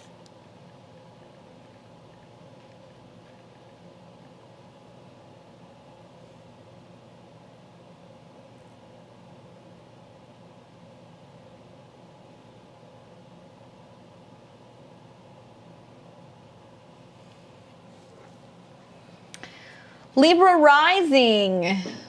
All right. Sun in Scorpio, Mercury in Scorpio, Mars in Scorpio, Moon in Capricorn. You have any particular questions, or you just want me to wrap? Do you want to commiserate together about the shit that's going on in both of our lives? Saturn on the North Node in your 5th. And Jupiter's in your 7th. You say you can't catch a break, but because our charts are so similar, I'm a 0 degrees Libra rising, same year, so I have the same placements as you. My moon's in Aries though, so we're born like a week apart. I would say because I right now have the South Node coming into conjunction with my Sun and my Mercury, just food for thought, like word to the wise, like just start getting rid of stuff. Boom. Get rid of things. Get rid of this fixation on resources, friends, food, money. Don't feel like you need to hold on to things, because what you let go of, new things come in. Saturn's retrograding. It's coming back into conjunction with your North Node. This is going to be a big deal because the North Node has like a Jupiter energy, so it's like more in the direction that you want to go. And your North Node in the 5th is about taking chances, having fun. It's about traveling, learning, teaching, experiencing new cultures. I also think that now that you're done with Uranus in opposition to all of your planets, like now something new can kind of arise. So I think that that's really positive as well. I'm looking at like Jupiter and Mars hanging out in your 7th. That's also trines to your natal Venus. So that makes me feel like a lot of talking to other people about what your beliefs are, where you want to travel, what you want to go, where you want to go, excuse me. And you just had this new moon that was in conjunction to both Ceres and Jupiter. Like, as crazy as this sounds, a lot of your chart right now is talking about how can I change and transform my relationship with other people so I can feel like I'm going deeper in terms of my creative process, my dating life, intimacy, resources. Saturn in the 5th in Aquarius, because that's all ruled by Uranus. With Uranus in the 8th, you might feel like people are coming and going in and out of your life, right? Friends, relationships, financial opportunities. But for the most part, like things actually are going to stabilize. Like you're done with the Uranus oppositions, you're done with the Saturn squares. So whatever has kind of cleared out over the last like 2 years, now it's stepping into something new. And Saturn on the North Node is trying to get you to open your heart up to the possibility of like having a sudden romance or having a sudden new hobby that ends up being like your total side hustle that becomes your full-time thing. I'm super, super curious just knowing that you have this Moon, Saturn, Neptune kind of Uranus thing. Obviously your upbringing and your home life was very unusual.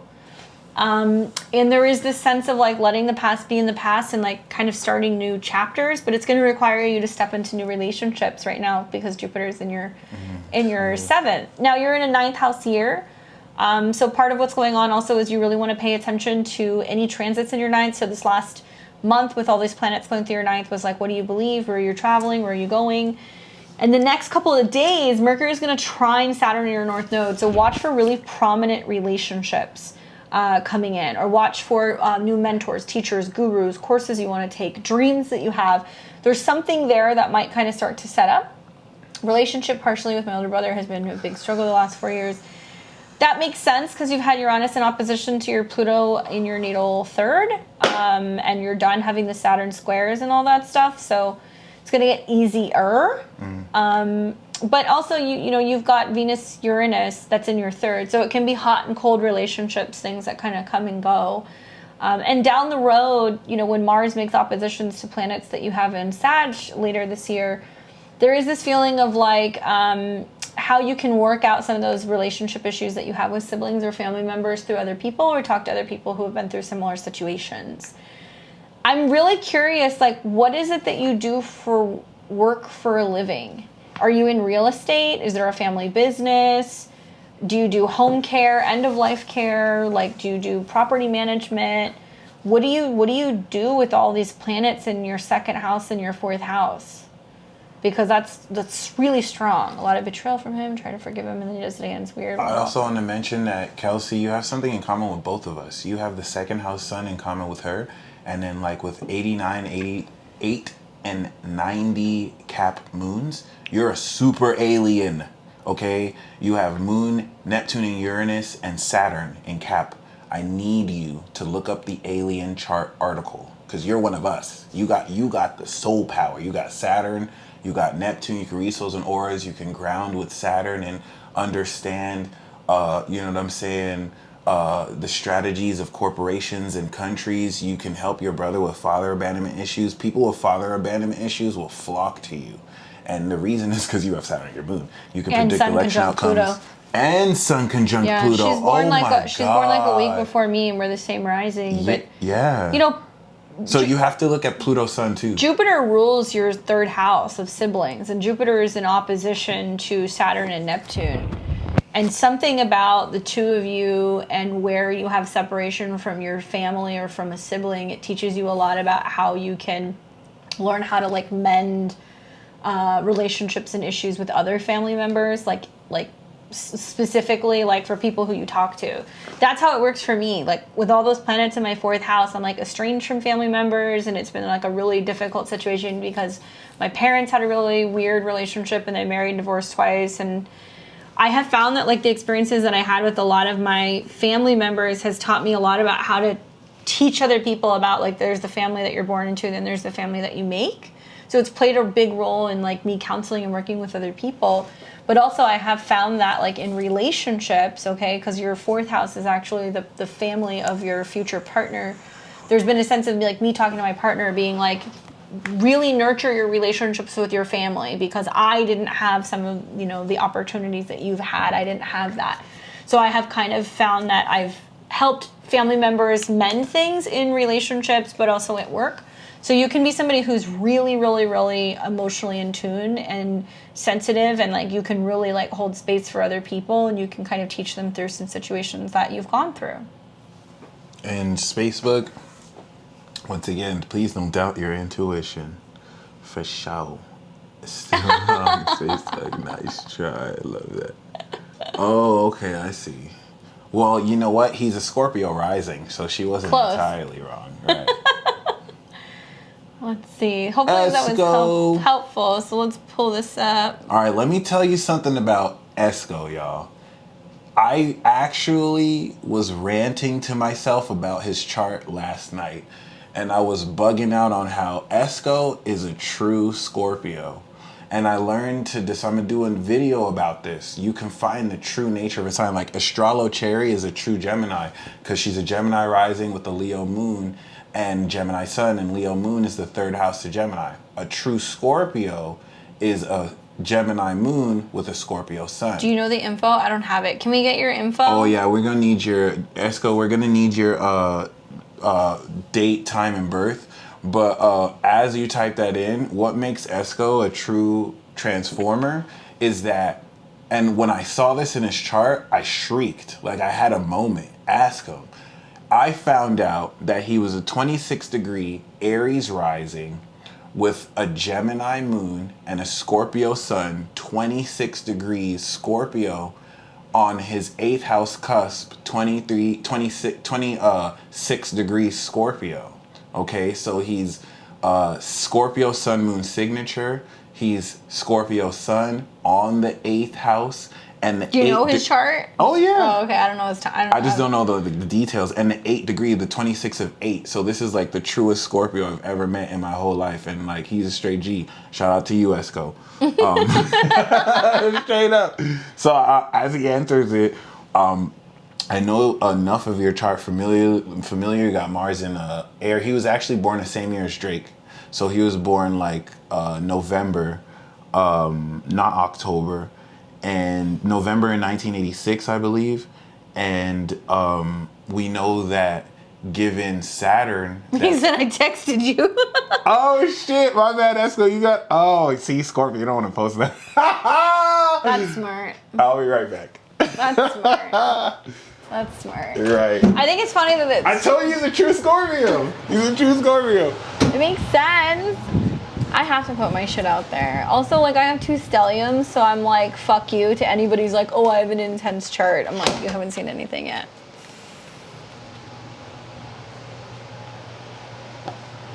Spacebug. If you saw his chart, you'd be like, oh my god. I'm not gonna put him on blast though. All right. You got it? Yeah. Okay, you want to put. Okay.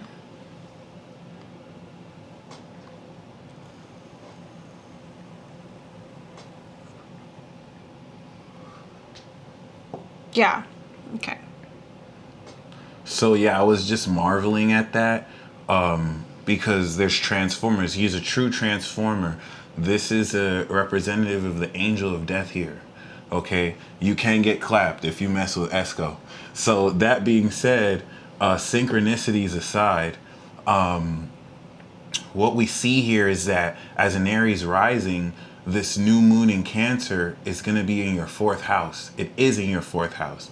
And so we have to look 6 months ahead relative to the career transit that this is going to bring out.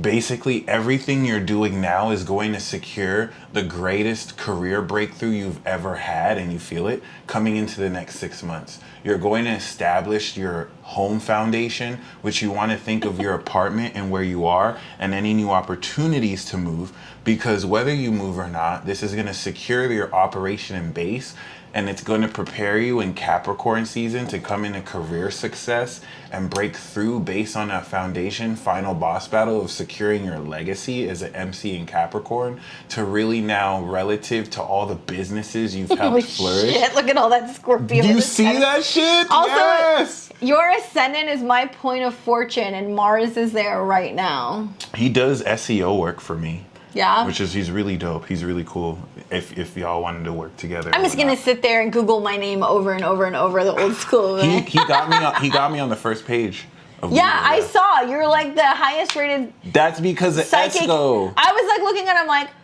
how is Mike running some fucking bullshit 24-hour-a-day psychic That is readings? all because of Derek right here. Okay, I'm gonna call you. Mars is my point of fortune, so he's made a pawn shop be a $1 million business. Like, he does this. He's really good. Right. He does all that stuff. I'm gonna get your info. I'm gonna hit you up because your Venus is my Mars and your Mercury is my Pluto. So let's make money together. No, for real. And the 8th house is him using his services for other people. So the North Node in Taurus is, it's time to collect on interest. It's time to get yours. Like, you're capitalizing on money more than ever. And by Scorpio season, all the work you've done is going to avalanche and get you paid. This is going to lead you into Capricorn, where you break through and you're a multimillionaire. This could be the year you become a multimillionaire, especially with whatever crypto investments you have and changes and fluctuations. Saturn, Mars.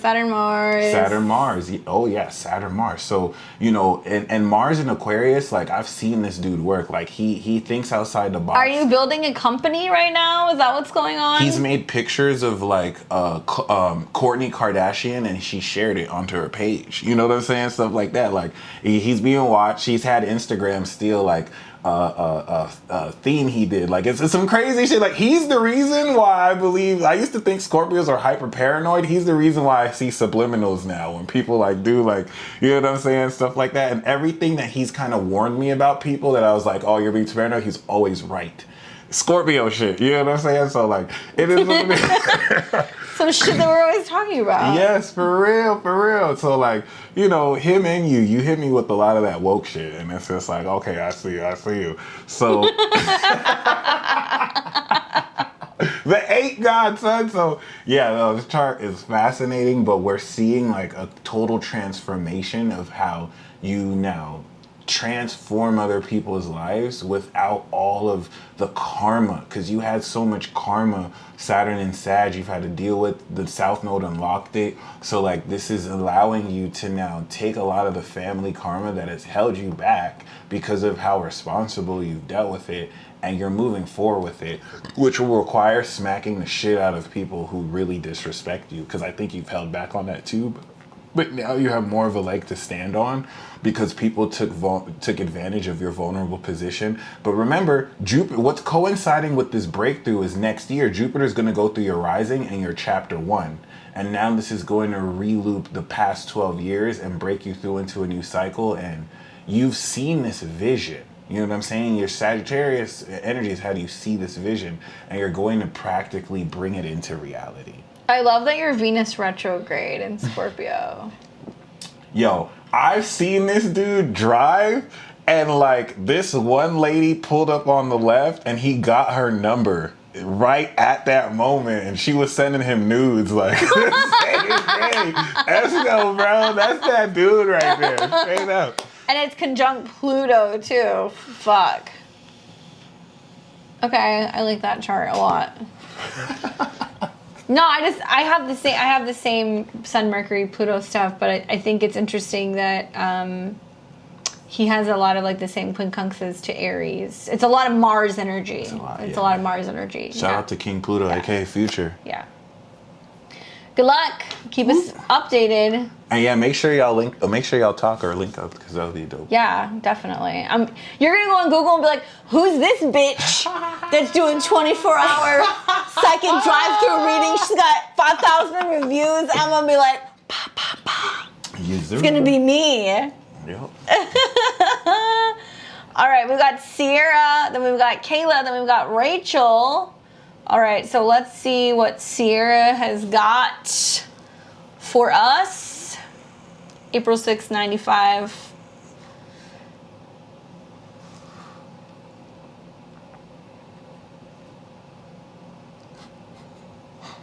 '95, new gen. Okay, Aries season 95 is interesting because that was before Saturn went into Aries, so that was that exclusive bridge generation where Pluto's in Sag, but Saturn is still in Pisces, and I want to do a documentary on that because y'all are one of the most important generations. Y'all basically have to tell the old generation you're trash, and then you got to give the torch to the new gen. So like, I love that. Someone has to be the one to say that, and all the Saturn Pisces are like, yeah. April 6th, 95, 6:37 a.m., Salem, North Carolina. What the fuck is going on? I entered a new level on the solstice, especially with my throat chakra. I'm a little confused. By the way, my YouTube name is Self. Gotcha. Nice. And she's an Aries rising and Aries sun? rising and sun. She goes, New what chapter. happened with my throat chakra? Oh, I don't know. Jupiter conjuncted your natal Mercury. So you're like, hi, I have things to say. But also it's about like this new profound like wisdom and the need to like teach, share, explore, preach. Also, the North Node Uranus conjunction is happening in your second house, and that can be about all kinds of shifts happening vibrationally with your throat. Mars is coming, and I would say pay attention for that. You may get more into like drumming, or you may get more into actively doing like more throat chakra work. Like I can only think of like screaming. I think like Mars Uranus in the second is like screaming. Or just like anything in regards to hitting certain like notes. It's a lot of Mars energy that you have going on though. Jupiter on your ascendant in Aries, Mars in your sign. Mars is coming in conjunction with the South Node. Speaking up maybe, you may notice that even though Mars wants to speed up, when it gets into Taurus it's going to slow down. So you're going to draw things out more.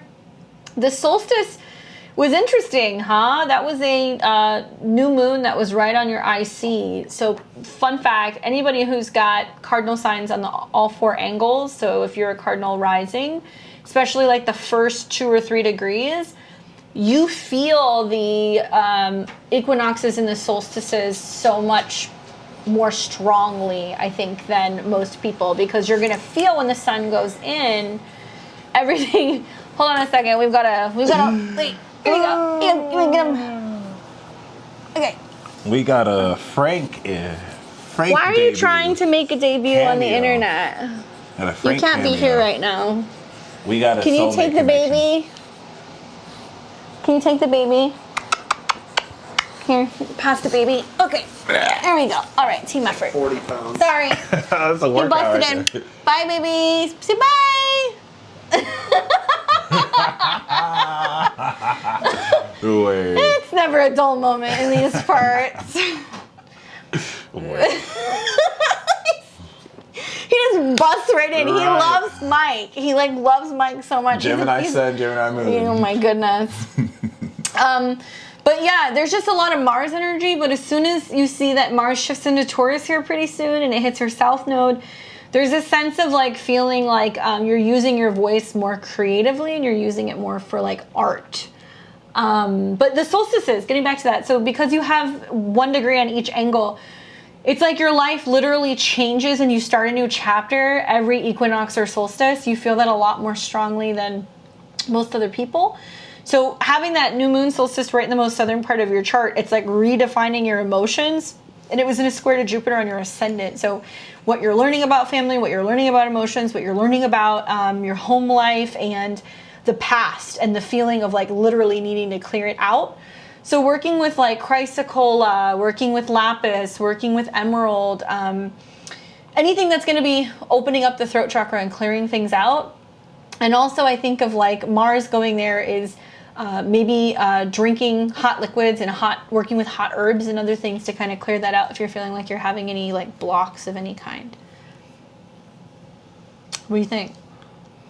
You got the 3-degree Aries rising, so you have officially started your 12-year cycle. So this is chapter 1 for you.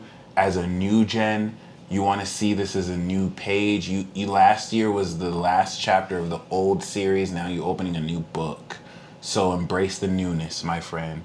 And you know your throat. The question I have for you, Sierra, is what's your love life like? Because you got that 12th house Venus with Saturn, like. And Jupiter's going to retrograde back to your ascendant. So it's almost like there's like a sneak peek that you're getting now of like the future life. And then as soon as Jupiter crosses the ascendant, I wonder in the new year if you're like moving, going back to school, learning something new, teaching something, like exploring more. Like there's something new that's going to emerge in the new year. Sweet, feisty. Let us know. I'm super curious. Who else we got? We got Kayla. Aquarius. Not existent. Maybe for now. Once you see Saturn coming in conjunction with Venus, I have a feeling you're going to connect with somebody super karmic in a different place. 9000. Oh, yes. Jesus Christ. Popping in the astral. Venus in the 12. I see you. They hate on us for that. They think we're delusional. They don't know. And you got to in Pisces embrace that, okay? You got that, okay? Venus in the 12th is nice. Saturn there just means that it's got to be a little secret. We can have whole relationships with no one, but it's with someone. Then Venus in 12, you understand. And that's all I got to say. All right, so we got Kayla. Kayla was talking about, let me see, where is she at? We had her. I have an opportunity for a leadership position, and now it feels like it's my time, but give me some good messages and some vape tricks. Artist. I don't really know vape tricks, but I just know how to blow it. The smoke, pause.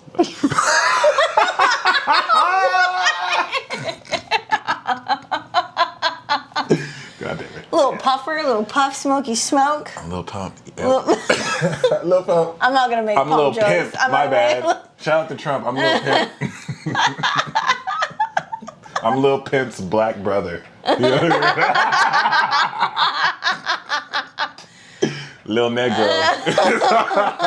It's all good. Jesus. Okay, so what do we have to say for Kayla, who's feeling like she is stepping into this new position where she's going to have more leadership, and it's her time. She just needs to know what she's expecting. Libra rising, gang, gang. Hey. Gang, gang. Artists. You know any vape tricks? None that I can put on the internet. Word. OnlyFans coming soon. I'm just kidding. Just kidding. Never. Yo, word. I mean, I think probably the biggest thing is like, yeah, you had that new moon that's like on your midheaven. It's conjunct your midheaven. It was actually on your Lilith. So it's like, where is their fear of being a leader? And you're having your Lilith return. Damn, trine Pluto. So it's where you're learning to nurture your career and not feel like you have to push your way through it, right? And that's so like bang on with Saturn on your sun, learning how to focus more on nurturing, being a team leader, where you can shine through collaborating with other people, right? It doesn't have to be a struggle. It could be how you're bringing a group together and you're leading that way, and like that can be creative. I'm liking that it's sextiling your natal Uranus, so it's also saying being creative with how you communicate, working with younger people, maybe. But maybe there's like this sense of being like it's too much too soon, and it's bringing up themes revolving around the squares to Jupiter in your seventh, where it's like in order to partner with other people better, there is a sense of needing to be more assertive and like rising to the occasion, and sometimes that means having a little conflict. I think Libra risings are having that right now, where there's conflict with clients, conflict sometimes with coworkers, with partners, whatever, but sometimes that conflict is good. Yeah, that's true. Because you need a little bit of friction in order to like level up. So there's like an assertive side of you that's going to start coming through. And I think maybe for your chart, there's this sense of like, how assertive is too assertive? Or am I, doing too much? Or am I pushing too hard? And I would say Saturn in the fifth wants you to focus on having fun. You need to have fun with what you're doing, right? Whether it's dating, your kids, working, whatever, you want to be able to feel like you're creating incentive to bring the group together. Okay. And you should experiment with crypto. Just be intuitively led. It could help. I don't know if you're already doing it or real estate. You should, with Saturn there, square Even if you Uranus. don't know what you're doing, you're Aqua, so you know. You gotta march to the beat of your own drum. And then Saturn will go over your sun and you'll become the executioner. And it's just going to be amazing. Well, and Saturn setting the stage also, I think, to really bring more opportunities for you, like long term, where you're thinking about like, where am I investing my time, right? Like how much time am I spending on things, and where can I be making investments into projects or crypto or whatever, so I don't feel like I have to work so hard in the future. Because Libra risings have a lot of really great transits coming. Jupiter Uranus in the 8th makes me feel like there's going to be like miraculous moves that can happen next year. You might get a new car out of nowhere. It might be a situation where a partner wants to move in with you, and then all of a sudden you have extra cash, and maybe you made money off the market so you can have more playtime. Like, there's a lot of goodness in this chart from what you're willing to receive when you make the goal in life joy. And that sounds weird, going to work, but if you're like, wanting to get to a point where you love your job and you don't hate your job, it's all about the way that you're shifting the way that you look at work and playtime. Am I missing anything? No, you got that. Fuck, and Neptune's coming in conjunction with your Jupiter. Are you thinking about starting an online business? Is there something that's been coming up here where you're like, could I start a side hustle? Do I do something else? Is this that you're getting transferred to a place where you have to commute more, so like there's more driving time, but at the same time you're gonna like be in a better facility, or you're gonna be around people that you like being around, that you're working with? And are you gonna be in a position where they're also willing to pay for continuing education? That's another question that I have. Let me know. All right, so we've got last one, Rachel Parks. All right, so let me plug this in.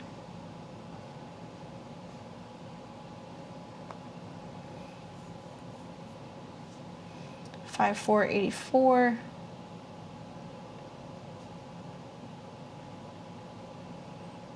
$230. Current situation with the synastry. Okay, I love synastry. That's my favorite type of astrology. So current situation in love life has been a roller coaster. 3 years of intense distractions. We know that this is Aries and Taurus. So fundamentally, based off of that, you manifest his value. Tauruses activate Aries' worth. You bring him more and more money. You invigorate his self-esteem. Or you can put him in check if he gets too egoistic. He is going to be aware of your blind spots. This is someone who you're going to tell things you won't tell other people. And it's cool unless it's someone you can't trust, because that's a hidden enemy. So you're going to have issues. She's on the inside, he's on the outside. On the outside? All right, perfect. So he's a Virgo rising. You're both Virgo risings? Well, we don't know the time. Okay. For him. So, okay, cool. So we know you're a Virgo rising. You got your sun in Taurus, and his sun falls in your 9th house, exalted. So he's your guru. He's definitely in your 8th house, someone who's going to evoke primal feelings within you. So this is an 8th, 12th house connection. He left and now he's back. What the fuck? Is he ready to step up? Last thing I said is I don't want just friends with benefits. He's an Aries man. Aries man is the machismo, and he's an aqua moon Aries. He's a cosmic warrior. So this is someone who gets around. And like he hasn't, like the thing with Aries is that they don't realize Taurus is like grounded for them until they try everyone else, because because this is someone who's more so. I like that because your sun is in Taurus and your moon's in Gemini, so you're an angel. Whereas Esco is a true Scorpio, you're a true Taurus. For Taurus and Scorpio, their affinity is Gemini. So you feel into the value of worth connected with destiny in that your words manifest reality. If you really want this with him, speak it. If it doesn't happen, he's not meant for you. I'm going to be completely honest with you. Aries is the consciousness of a 0 to 2-year-old. So like you're expecting for maturity from too soon, especially being born 82. This is somebody who is very much so the masculine principle. He's a very hot man. Okay, pause or whatever. But this is someone that you're grounding, but you can't wait for. You're a true queen. Well, and Pluto is square his sun, which is like bringing up challenges of responsibility. And like whether or not he's showing up to his career or like the possibility of parenting. Yeah. And Pluto is square your Mercury, which is your chart ruler, which means when it comes to relationships with people, people are afraid of intimacy. They're afraid of being like held accountable. Super immature, yeah. But see, as immature as he is, he has an aqua moon, so it's very deceptive. Because unlike other Aries, he is mature than a lot of other Aries. This is the Aries who knows what he's doing. So whereas he's not stepping up into that integrity, he knows what he's doing. I don't want to say he's playing with you, but he's playing his other options.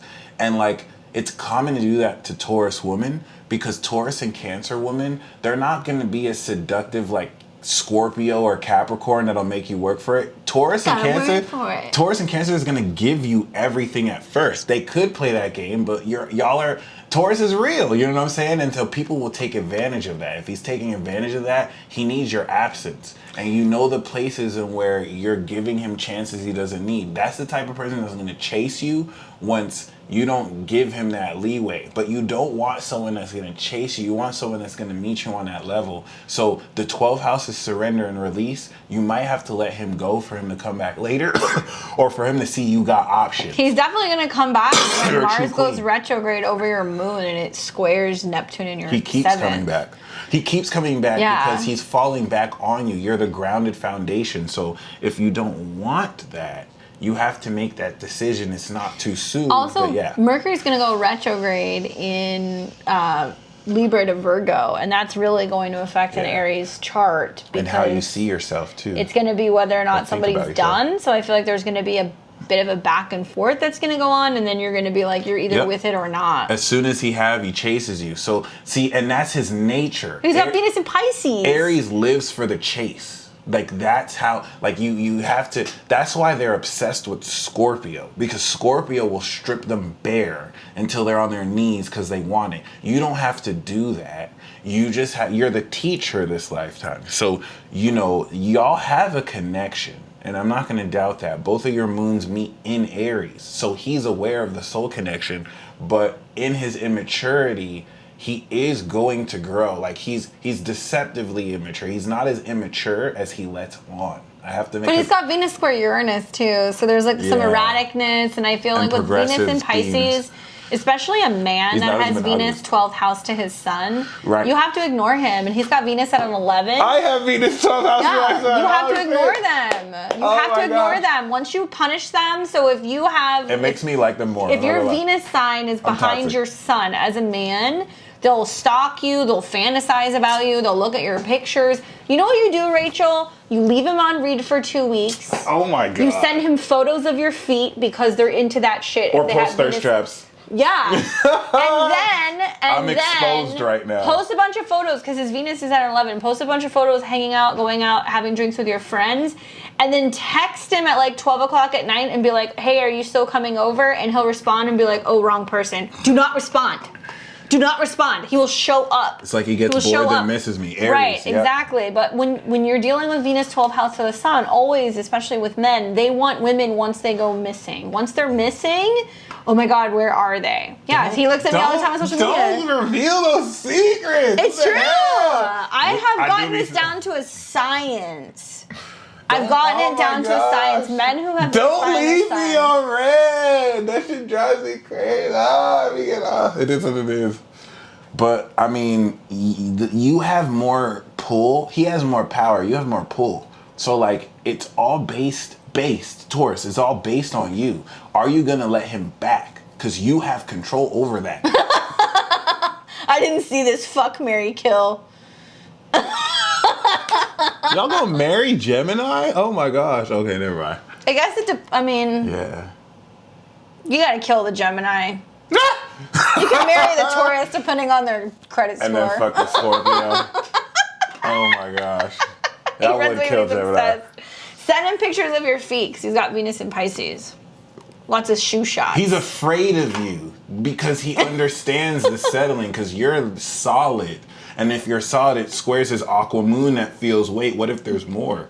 And so you have to ask yourself, is that what you want? Because when he sees you with someone else, that's going to make him decide what's up. So you might have to date someone else, Rachel. Even if it's like a gay friend that pretends to be your boyfriend. Like, you might have to do some shit like that, and you'll see where he's at. That's all I'm gonna say. Also, just to respond to Kayla's question, she was saying, how could I do that if I'm leveling up at work?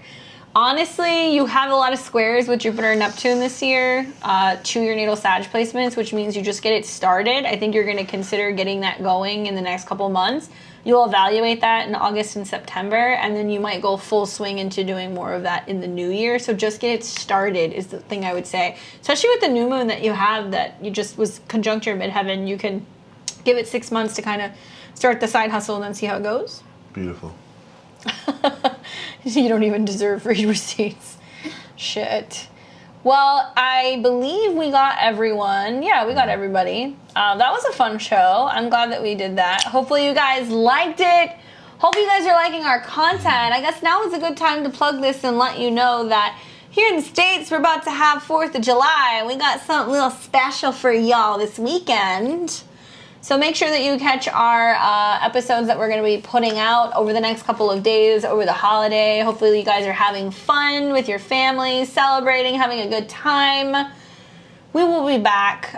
We'll post the links when we're going to be returning. Thank you for your support. Thanks for joining our live show. Thanks for commenting, liking, sharing, subscribing, and donating or becoming members to the Midheaven Podcast. You guys make it possible for us to keep doing this. We're self-funded.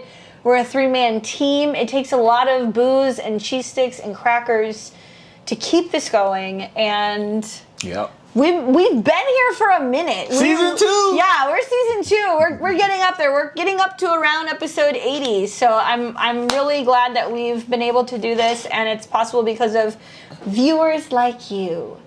Leave us comments. We'll see you guys soon. Enjoy the content that we're putting out, and be sure to stay subscribed. Take care.